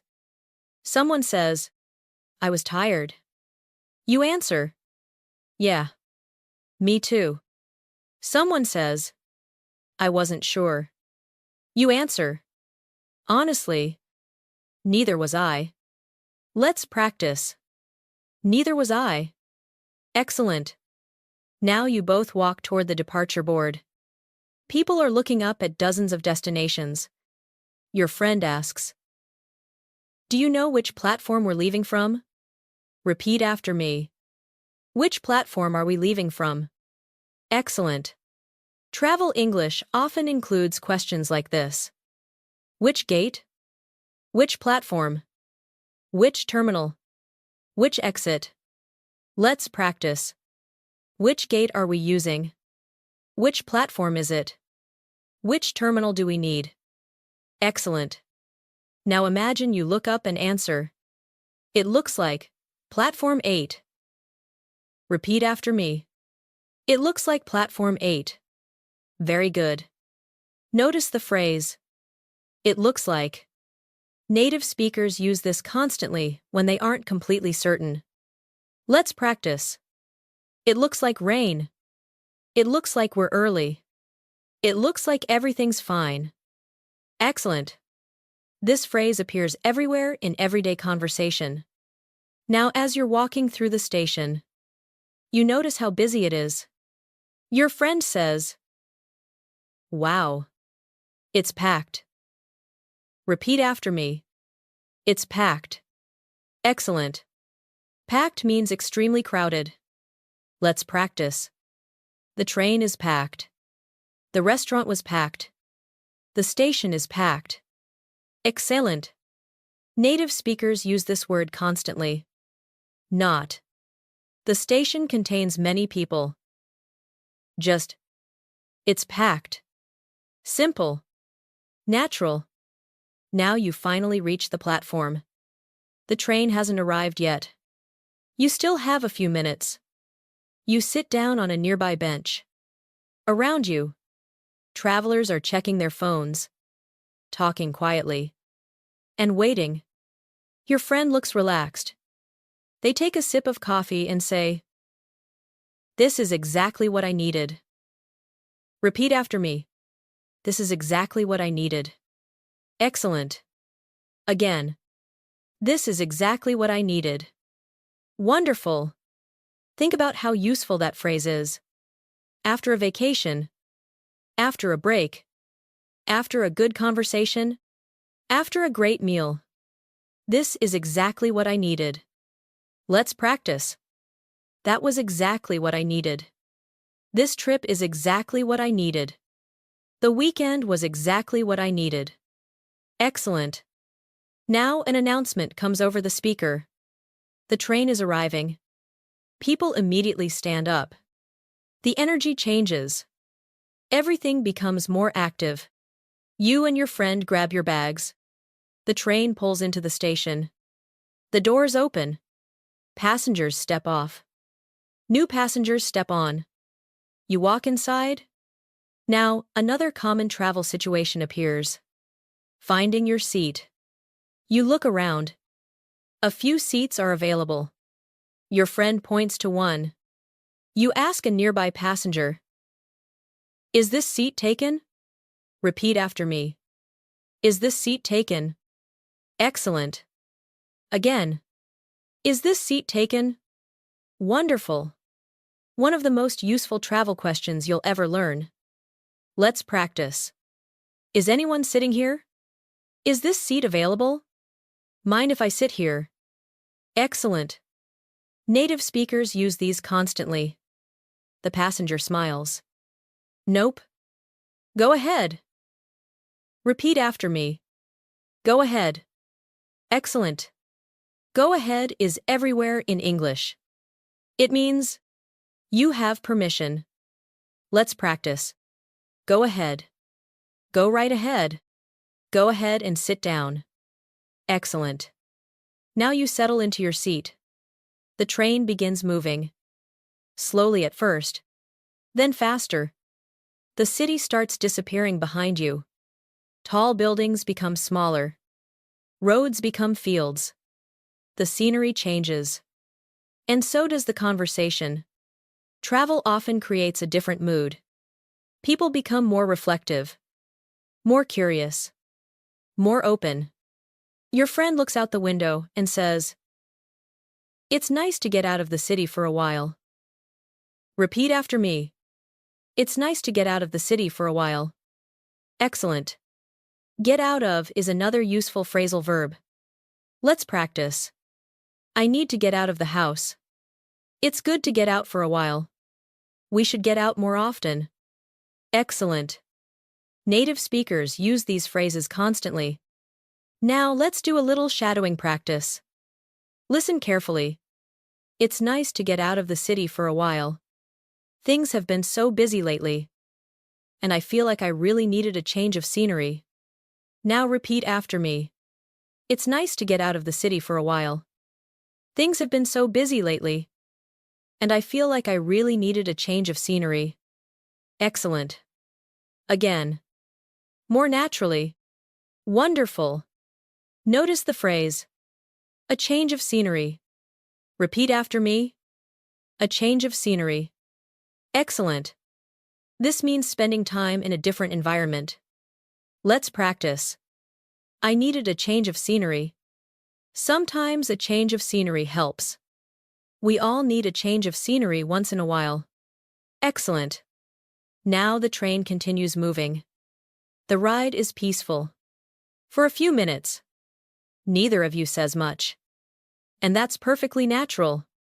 One thing many learners don't realize is that native speakers don't constantly talk. Comfortable silence exists. Sometimes people simply enjoy the moment. Then your friend suddenly points out the window. Look at that. Repeat after me. Look at that. Excellent. You look outside. Rolling hills stretch across the distance. The morning sunlight shines across the fields. The view is beautiful. You respond naturally.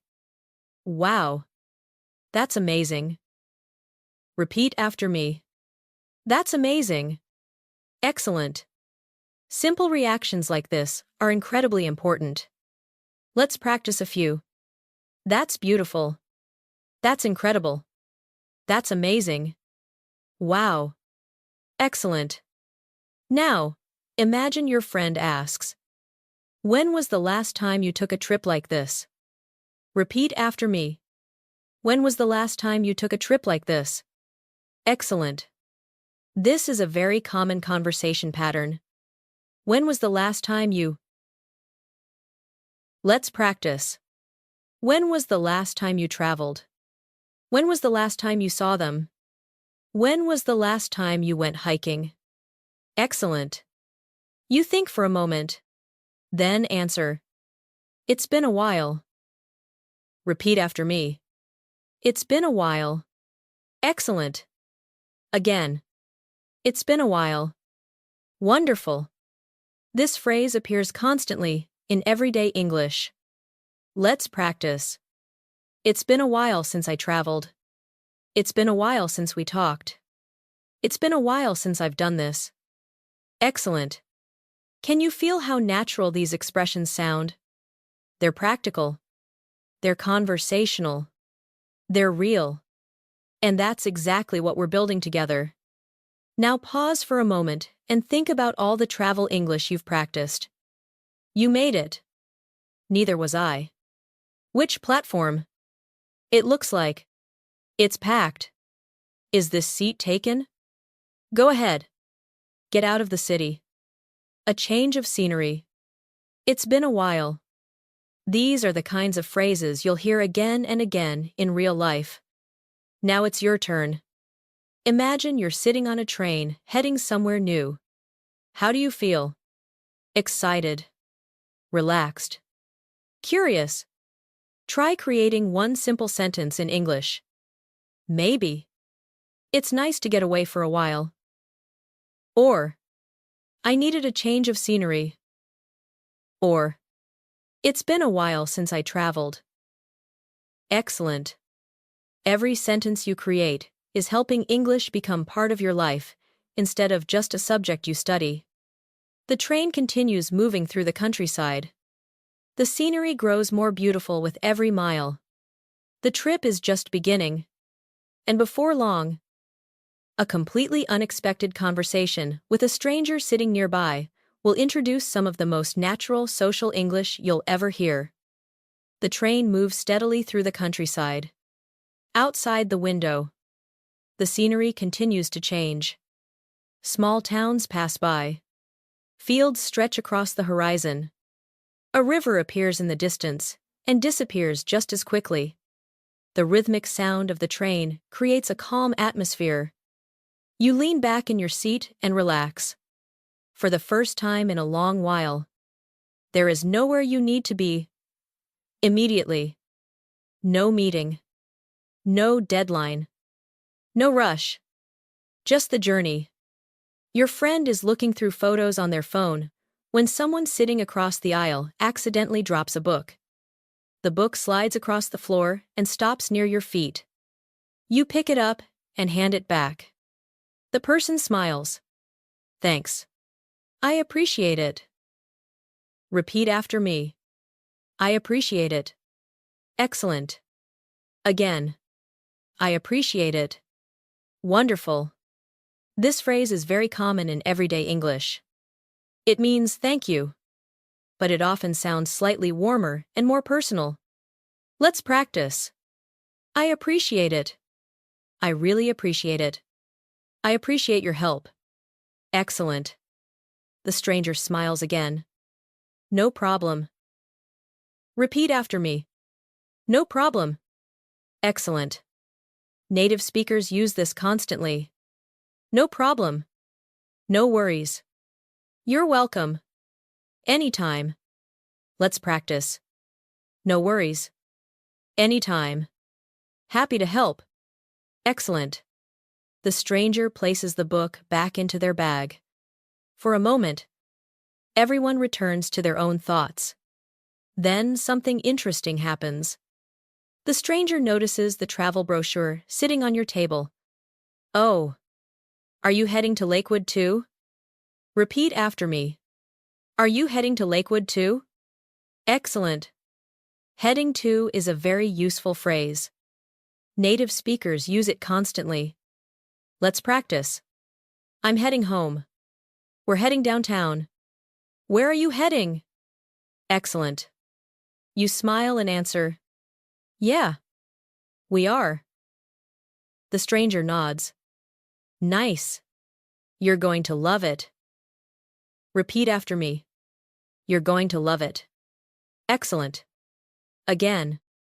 You're going to love it. Wonderful.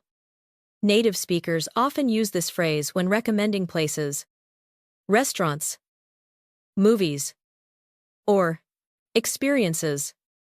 Let's practice. You're going to love this place. You're going to love the food. You're going to love the view. Excellent. Your curiosity immediately grows. If this person knows the area, maybe they have useful advice. You ask, have you been there before? Repeat after me. Have you been there before? Excellent. One of the most useful travel questions you'll ever learn. Let's practice. Have you tried it before? Have you been here before? Have you heard of it before? Excellent. The stranger laughs softly. More times than I can count. Repeat after me. More times than I can count. Excellent. This expression means many times. A lot of times. Too many to remember. Let's practice. I've seen it more times than I can count. I've heard that story more times than I can count. Excellent. The conversation begins to flow naturally. This is one of the best parts of travel. People often talk more easily than they do in everyday life. Maybe it's because everyone is temporarily outside their routine. Maybe it's because nobody feels rushed.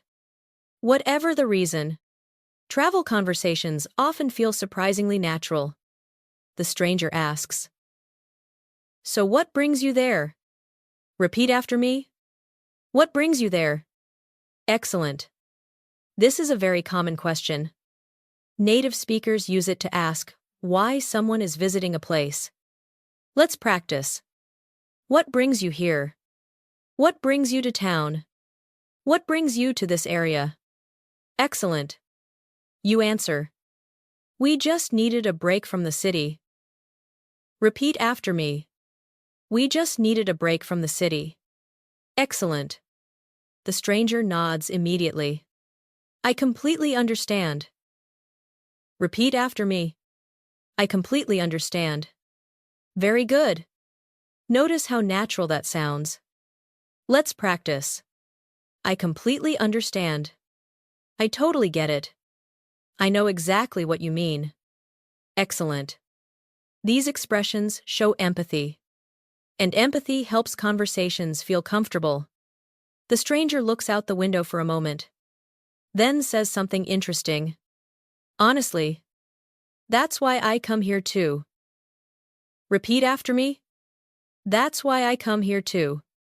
Excellent. Notice the pattern. That's why. Let's practice. That's why I moved here. That's why I enjoy traveling. That's why I like this place. Excellent. Very useful structure. Now the conversation begins moving beyond travel. The stranger asks, do you travel often? Repeat after me. Do you travel often? Excellent. You think for a moment. Then answer honestly. Not as often as I'd like. Repeat after me. Not as often as I'd like. Excellent. Again. Not as often as I'd like. Wonderful. This phrase appears constantly in natural English. Let's practice. I don't read as often as I'd like. I don't exercise as often as I'd like. I don't travel as often as I'd like. Excellent. Native speakers use this pattern frequently when talking about goals and habits. Now the stranger smiles. Same here. Repeat after me. Same here. Excellent. A phrase you've already practiced before. And that's important. Real English is repetition. Native speakers use the same useful phrases, again and again. Now the stranger suddenly laughs. You know, my last trip almost turned into a disaster. Immediately, your attention increases. A disaster. What happened? This is exactly how curiosity works in real conversations. You naturally want to know more. You ask, "What happened?" Repeat after me. "What happened?" Excellent. The stranger grins. "Well, it's kind of a funny story." Repeat after me. "It's kind of a funny story." Excellent. You settle back into your seat. Your friend looks interested too. The stranger begins. "So, a few months ago, I booked a hotel online." Repeat after me. "I booked a hotel online." Excellent. Everything sounds normal so far. Then the stranger continues. "I accidentally booked the wrong month." You immediately laugh. The stranger laughs too. And naturally, you react. "You're kidding." Repeat after me. "You're kidding." Excellent. The stranger shakes their head. "Nope. I showed up. And they had no reservation for me." Repeat after me. "They had no reservation for me." Excellent. This is a very common travel situation. And it's also a great example of conversational storytelling. Notice something important. The stranger isn't using difficult vocabulary. They're simply describing events in order. First, this happened. Then, this happened. Then, this happened. That's exactly how native speakers tell stories. Now the stranger continues. "For about 10 minutes, I thought I was going to have to sleep in my car." You laugh. Then the stranger says, "But luckily, everything worked out." Repeat after me. "Everything worked out." Excellent. Again. "Everything worked out." Wonderful. Work out is another very common phrasal verb. Let's practice. It worked out. Everything worked out fine. Things usually work out. Excellent. Native speakers use this constantly. Now let's do some shadowing practice. Listen carefully. "A few months ago, I accidentally booked the wrong month. When I arrived at the hotel, they couldn't find my reservation. For a few minutes, I thought I was in trouble. But luckily, everything worked out in the end." Now repeat after me. "A few months ago, I accidentally booked the wrong month. When I arrived at the hotel, they couldn't find my reservation. For a few minutes, I thought I was in trouble. But luckily, everything worked out in the end." Excellent. Again. More naturally. Wonderful. Notice the rhythm. This is everyday storytelling. Simple. Clear. Natural. Now the train continues moving. The conversation becomes easier. The stranger tells another short story. Your friend shares one of their own. You add a funny experience from your travels. Everyone laughs. Nobody is trying to impress anyone. Nobody is searching for perfect words. People are simply communicating. And that's one of the biggest lessons in language learning. Fluency is not about perfection. Fluency is about connection. Now let's practice a few natural reactions you might use during conversations like this. Repeat after me. "No way. That's funny. I can imagine. That must have been stressful. I'm glad it worked out." Excellent. These small reactions are incredibly powerful. They keep conversations moving. They show interest. They make communication feel natural. Now it's your turn. Imagine you're talking to a stranger during a trip. Maybe they tell you a funny story. Maybe they recommend a place to visit. Maybe they ask where you're from. What would you say? Create one simple sentence in English. Maybe, "I don't travel as often as I'd like." Or, "We just needed a break from the city." Or, "I'm glad everything worked out." Excellent. Every sentence you create is helping your English become more automatic, more natural, more comfortable. Outside the window, the scenery begins to change again. The destination is getting closer. The train is slowing slightly as it approaches a small station. Passengers begin gathering their bags. The atmosphere shifts. The journey isn't over. In fact, it's about to become even more interesting. Because once you arrive, an unexpected situation will turn into one of the funniest stories of the entire trip, giving you the chance to practice some of the most useful conversational English expressions native speakers use when telling entertaining stories. The train begins to slow down. Outside the window, the landscape changes once again. The open countryside gradually gives way to small streets, cozy cafes, and colorful buildings. You can feel the excitement growing inside the train. People start collecting their bags. A few passengers stand before the train has fully stopped. The stranger you've been talking to smiles and says, "Well, this is my stop." Repeat after me. This is my stop. Excellent. Again. This is my stop. Very good. One of the simplest and most useful travel phrases in English. The stranger stands up, grabs their bag, and gives one final piece of advice. Make sure you visit the old harbor. It's worth checking out. Repeat after me. It's worth checking out. Excellent. Again. It's worth checking out. Wonderful.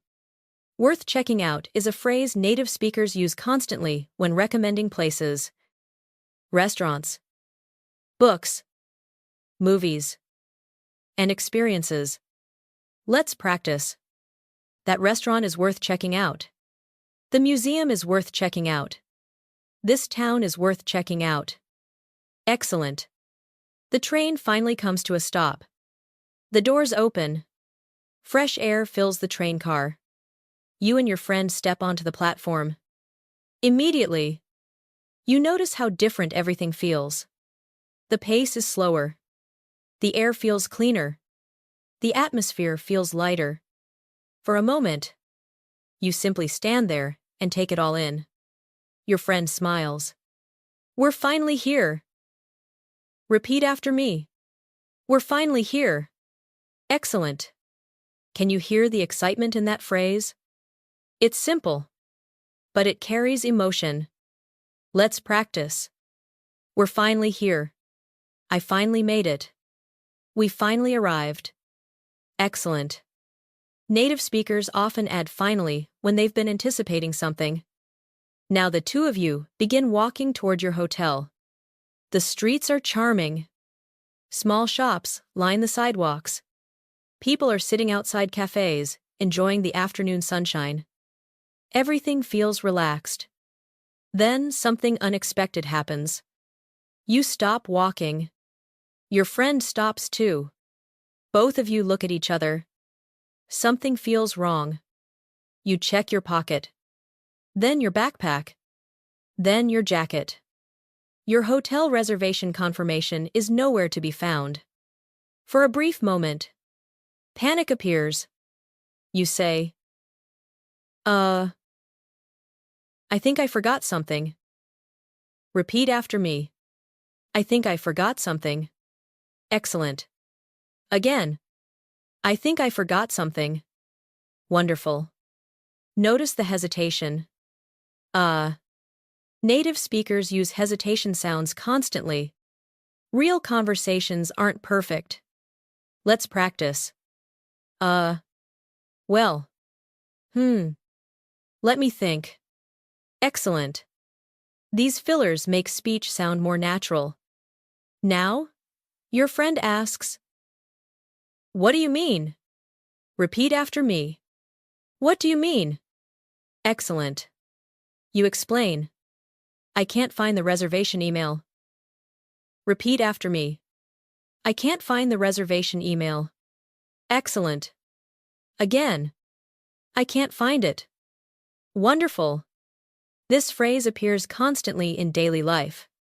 I can't find my keys. I can't find my phone. I can't find my wallet. Excellent. Suddenly, the situation becomes a little stressful. Not a serious problem, but enough to create tension. And this is where some of the most useful conversational English appears. Your friend remains calm. They say, "Don't worry. We'll figure it out." Repeat after me. Don't worry. We'll figure it out. Excellent. Again. We'll figure it out. Wonderful. Think about how many times you've already heard this phrase throughout the day. That's exactly how real English works. Useful phrases repeat naturally. The more often you hear them, the more automatic they become. Now the two of you continue walking.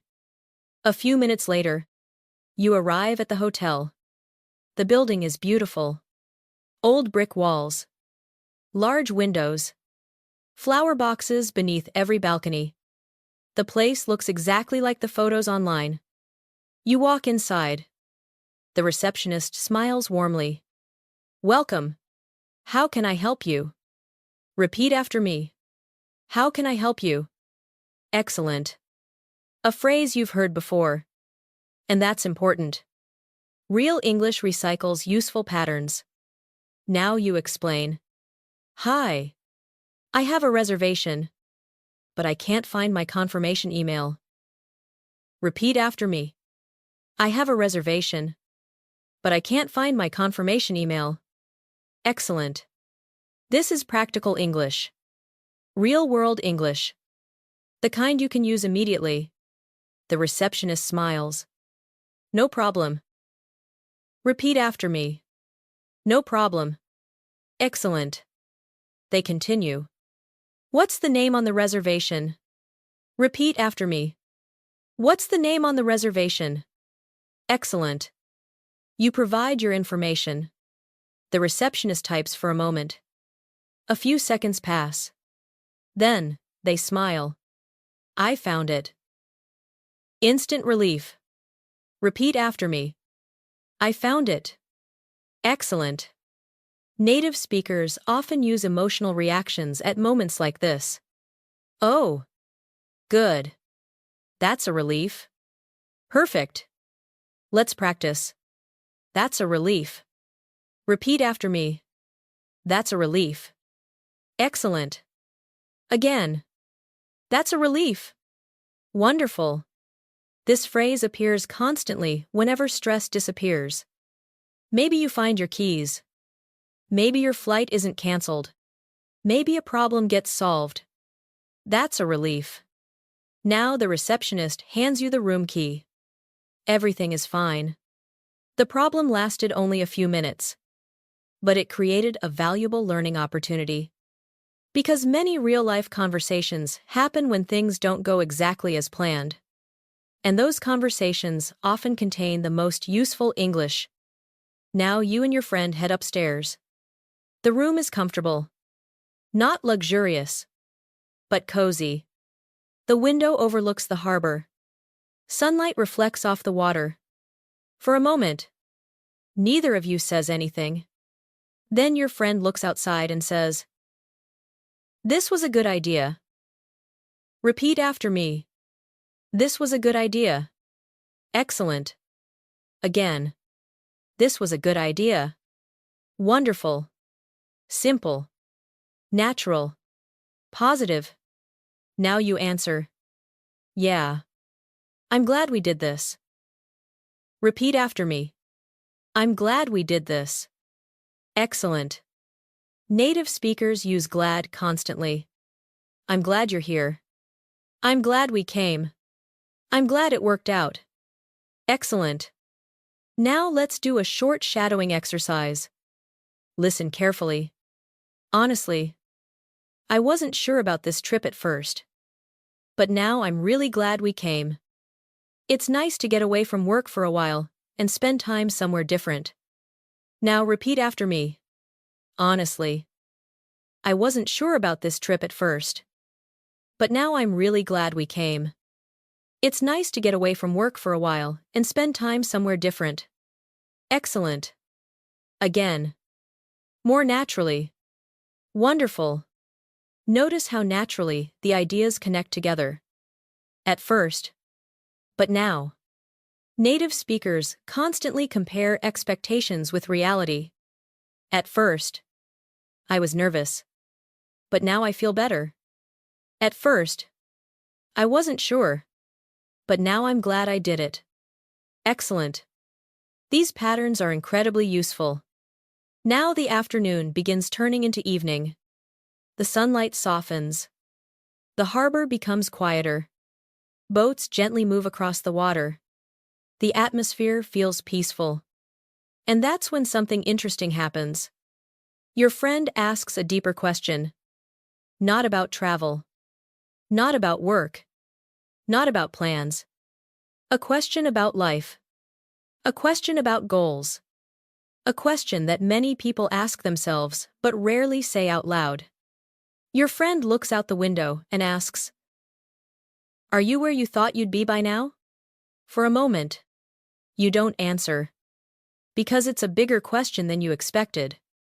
And that question is about to lead both of you into one of the most meaningful conversations of the entire trip. A conversation about dreams, goals, growth, and the future. And along the way, you'll learn some of the most natural English expressions people use when talking about the life they want to build. The room becomes quiet for a moment. Outside the window, the harbor glows softly in the evening light. A few boats drift across the water. People walk slowly along the waterfront. The day feels unhurried. Your friend is still looking out the window. Then, they repeat the question. Are you where you thought you'd be by now? It's the kind of question that doesn't have a simple answer. Maybe yes. Maybe no. Maybe somewhere in between. You smile thoughtfully.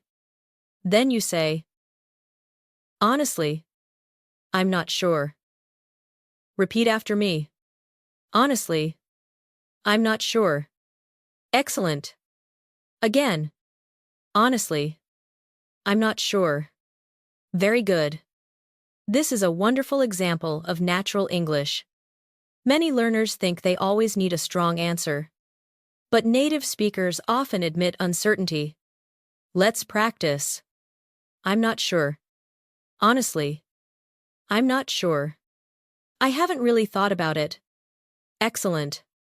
These responses sound natural because they're honest. Your friend nods. I know what you mean. Repeat after me. I know what you mean. Excellent. Again. I know what you mean. Wonderful. One of the most common phrases in English. Let's practice. I know what you mean. I completely understand. I get what you're saying. Excellent. These phrases create connection. They tell the other person, you're not alone. Now your friend continues. When I was younger, I thought I'd have everything figured out by now. You laugh softly. Because that sounds familiar. Repeat after me. I thought I'd have everything figured out by now. Excellent. Notice the phrase, figured out. Repeat after me. Figured out. Wonderful. Native speakers use this phrase constantly. Let's practice. I've figured it out. I'm trying to figure it out. Nobody has everything figured out. Excellent. That's a phrase you'll hear often. Nobody has everything figured out. Now imagine your response. You smile and say, yeah, I used to think that too. Repeat after me. I used to think that too. Excellent. Used to is an extremely important structure. Let's practice. I used to live there. I used to worry about that. I used to think that too. Excellent. Native speakers constantly compare the past version of themselves with the present version. Now the conversation becomes more reflective. Not sad. Not serious. Just thoughtful. Your friend says, life doesn't always go according to plan. Repeat after me. Life doesn't always go according to plan. Excellent. Again. Life doesn't always go according to plan. Wonderful. This phrase is very common. Let's practice. Things don't always go according to plan. Trips don't always go according to plan. Projects don't always go according to plan. Excellent. And yet, native speakers often follow that idea with another one. Sometimes that's okay. Repeat after me. Sometimes that's okay. Excellent. Simple. Powerful. Natural. Now imagine you look out the window for a moment. The water reflects the orange evening sky. You think about everything that has happened over the years. Some things worked out exactly as planned. Others didn't. And yet, here you are. You say, honestly, some of the best things in my life weren't planned. Repeat after me. Some of the best things in my life weren't planned. Excellent. Again. Some of the best things in my life weren't planned. Wonderful. Can you hear how natural that sounds? Not overly dramatic. Just real. Now your friend smiles. That's actually true. Repeat after me. That's actually true. Excellent. Native speakers often use actually this way. Not to correct someone, but to acknowledge something surprising. Let's practice. That's actually a good point. That's actually true. That's actually pretty interesting. Excellent. Now the conversation shifts slightly. Instead of talking about the past, you begin talking about the future. Your friend asks, so what do you want to do next? Repeat after me. What do you want to do next? Excellent. This question appears everywhere. In careers. In travel. In life. Now let's build a natural answer. I'd like to travel more. Repeat after me. I'd like to travel more. Excellent. I'd like to spend more time with family. Repeat after me. I'd like to spend more time with family. Wonderful. I'd like to learn something new. Repeat after me. I'd like to learn something new. Excellent. Notice how natural this structure is. I'd like to. Native speakers use it constantly when discussing goals. Let's practice. I'd like to improve my English. I'd like to get healthier. I'd like to try new things. Excellent. Now let's expand. Basic. I'd like to travel more. Natural. I'd like to travel more when I have the chance. Advanced. I'd like to travel more because I always learn something new when I visit different places. Repeat after me. I always learn something new when I visit different places. Excellent. Wonderful. Now, your friend nods. That makes sense. Repeat after me. That makes sense. Excellent. A phrase you've practiced before. Notice how useful English keeps returning. That's how fluency develops. The same useful phrases appear again and again in different situations. Now your friend says, I've been trying to focus more on experiences. Repeat after me. I've been trying to focus more on experiences. Excellent. Focus on is a very useful pattern. Let's practice. I'm trying to focus on what's important. I'm focusing on my health. I'm focusing on learning English. Excellent. Now imagine your friend continues. I used to spend a lot of time worrying about the future. Repeat after me. I used to spend a lot of time worrying about the future. Excellent. Again. I used to spend a lot of time worrying about the future. Wonderful. Many people can relate to that. And perhaps you can too. Your friend continues. But lately, I've been trying to enjoy the present more. Repeat after me. I've been trying to enjoy the present more. Excellent. This is natural conversational English. Simple. Personal. Meaningful. Now, let's do some shadowing practice. Listen carefully. I used to spend a lot of time worrying about things I couldn't control. Lately, I've been trying to focus more on the present and appreciate the good things happening right now. Now repeat after me. I used to spend a lot of time worrying about things I couldn't control. Lately, I've been trying to focus more on the present and appreciate the good things happening right now. Excellent. Again. More naturally.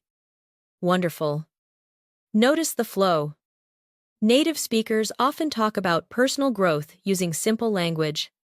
Not complicated language. Simple language.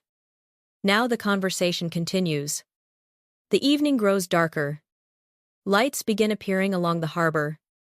People stroll along the waterfront. The atmosphere feels peaceful. Your friend asks another question. What are you most proud of? Repeat after me. What are you most proud of? Excellent. You think for a moment. Then answer. Honestly, I'm proud of how far I've come.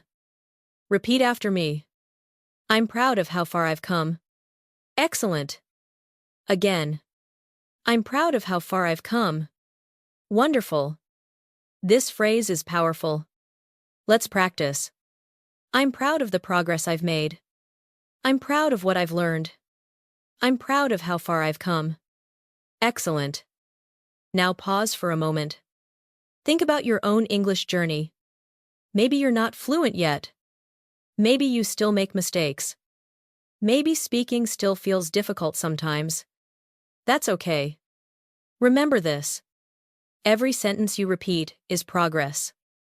Every conversation you practice is progress. Every moment you spend listening and speaking is helping your brain build new connections. Native speakers weren't born speaking perfectly either. They learned little by little, day by day. And that's exactly what you're doing. Now let's continue. Your friend smiles and says, You know what? Repeat after me. You know what? Excellent. One of the most common conversational phrases in English. Your friend continues. I think we're doing better than we give ourselves credit for. Repeat after me. We're doing better than we give ourselves credit for. Excellent. Again. We're doing better than we give ourselves credit for. Wonderful. This means we are more successful than we realize. Let's practice. Give yourself some credit. Repeat after me. Give yourself some credit. Excellent. This is a phrase native speakers use often, especially when encouraging someone. Now imagine you smile and look out the window again. The harbor lights shimmer across the water. The trip has already become more meaningful than either of you expected. Not because of the destination. Not because of the hotel.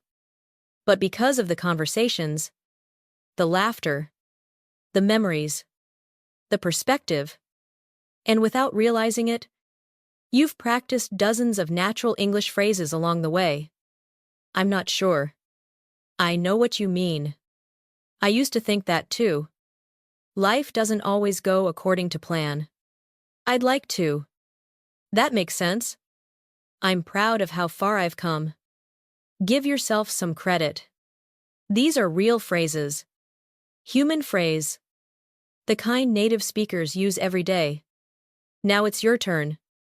Think about your own future. What's one thing you'd like to do? One goal. One dream. One small step. Say one sentence quietly in English. Maybe. I'd like to travel more. Or, I'd like to improve my English.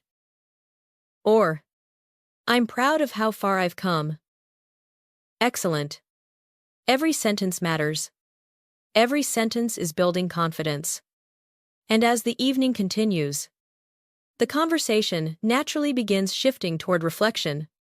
The day is coming to an end. The trip still has more moments ahead. But already, both of you are beginning to look back on everything you've experienced. And that reflection will lead to one final conversation, bringing together everything you've learned throughout this journey and helping you see just how much English you've used naturally along the way. The evening settles gently over the harbor. The sky has turned deep blue. Lights from restaurants, cafes, and boats reflect across the water like scattered stars. The air feels cooler now. People walk slowly along the waterfront. Some are talking quietly. Some are laughing. Others simply sit and enjoy the peaceful atmosphere. You and your friend leave the hotel and take a walk along the harbor. Neither of you is in a hurry. The best conversations often happen this way. Not planned. Not forced. Just naturally. For a few minutes, you walk in comfortable silence. Then your friend smiles and says, "You know, this turned out to be a pretty good trip." Repeat after me. This turned out to be a pretty good trip. Excellent. Again. This turned out to be a pretty good trip. Wonderful. Notice the phrase, turned out. You've heard it before. That's intentional. Real English is built on repetition. The same useful phrases appear again and again in different situations. Let's practice. It turned out well. Everything turned out fine. The trip turned out better than expected. Excellent. Your friend continues. Honestly, I wasn't sure what to expect. Repeat after me. I wasn't sure what to expect. Excellent. A very natural phrase. Let's practice. I didn't know what to expect. I wasn't sure what to expect. Nobody knew what to expect. Excellent. Native speakers use this phrase constantly when talking about new experiences. Now you smile and answer, "Yeah. Me neither." Repeat after me. Me neither. Excellent. Simple. Natural. Powerful. Many learners focus on long sentences, but native speakers use short responses constantly. Me neither.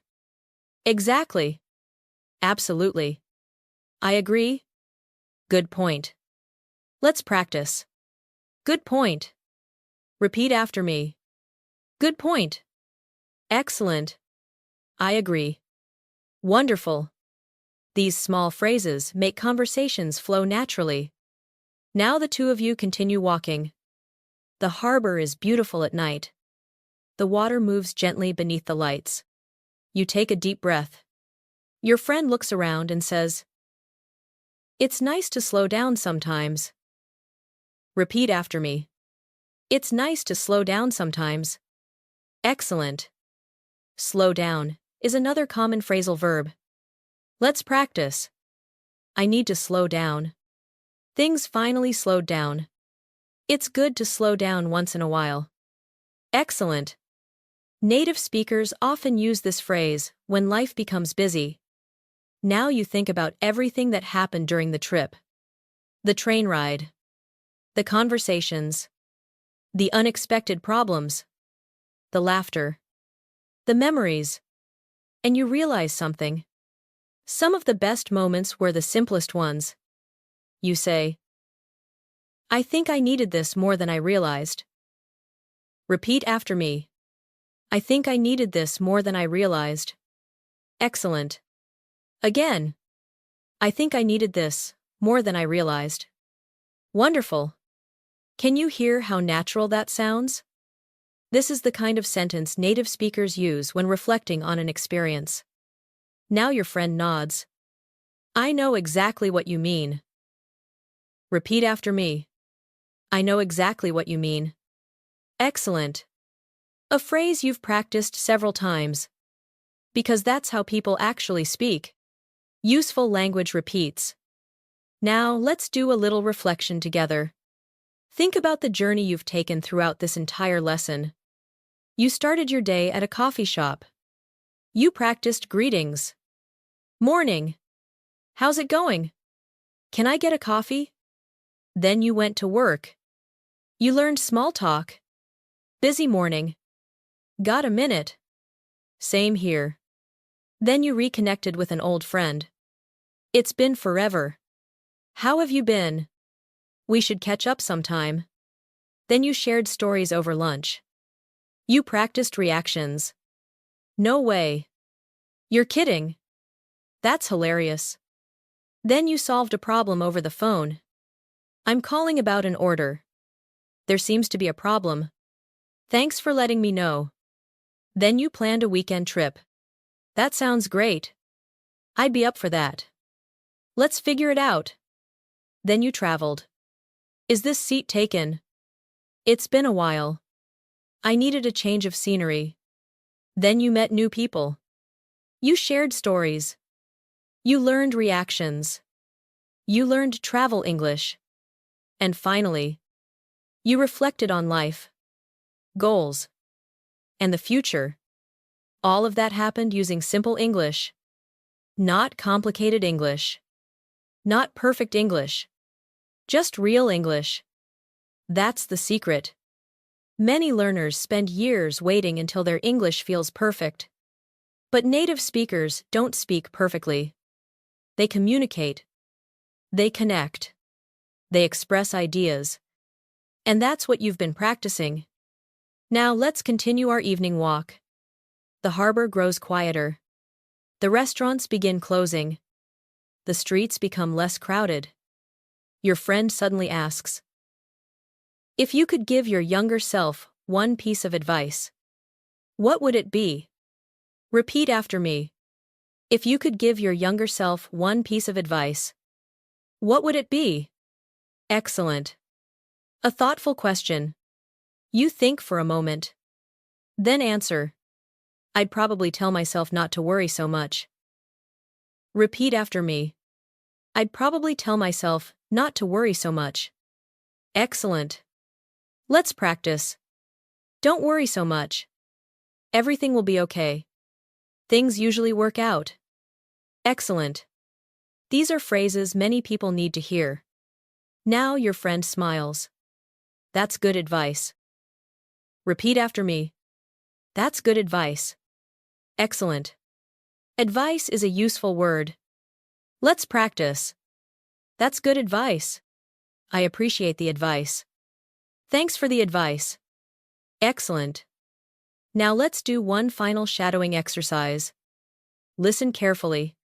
Looking back, I realized that many of the things I worried about never actually happened. I spent a lot of time stressing about the future. But most things worked out better than I expected. Now repeat after me. Looking back, I realized that many of the things I worried about never actually happened. I spent a lot of time stressing about the future. But most things worked out better than I expected. Excellent.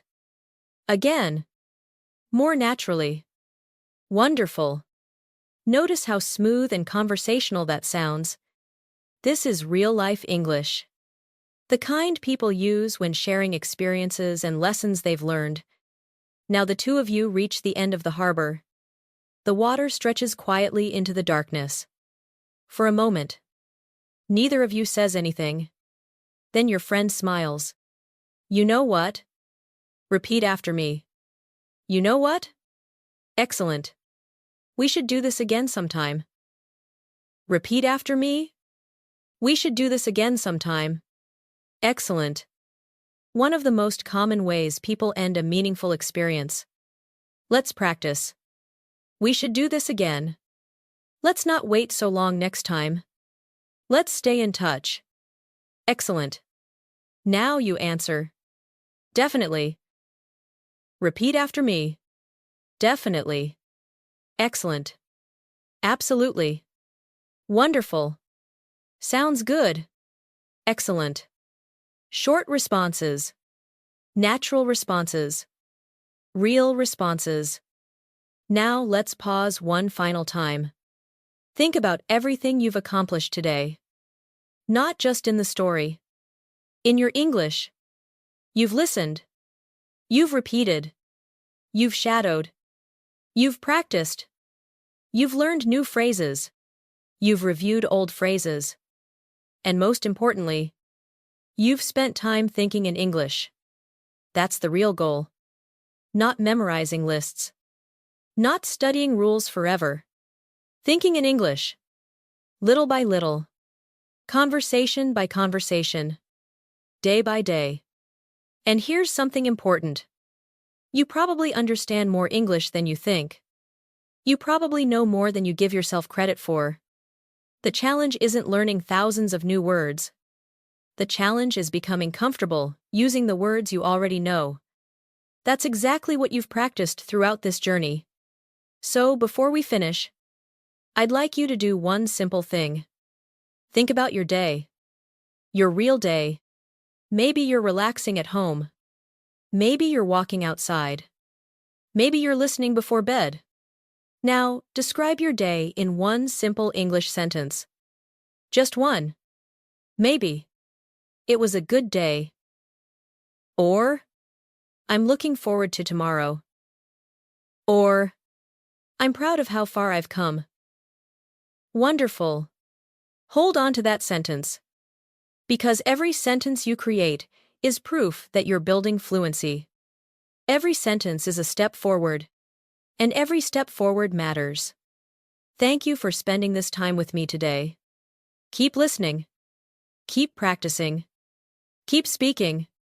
And most importantly, keep believing that progress is happening. Even on the days when it feels slow. Because it is. And little by little. Conversation by conversation. You're becoming the kind of English speaker you once imagined being. See you next time.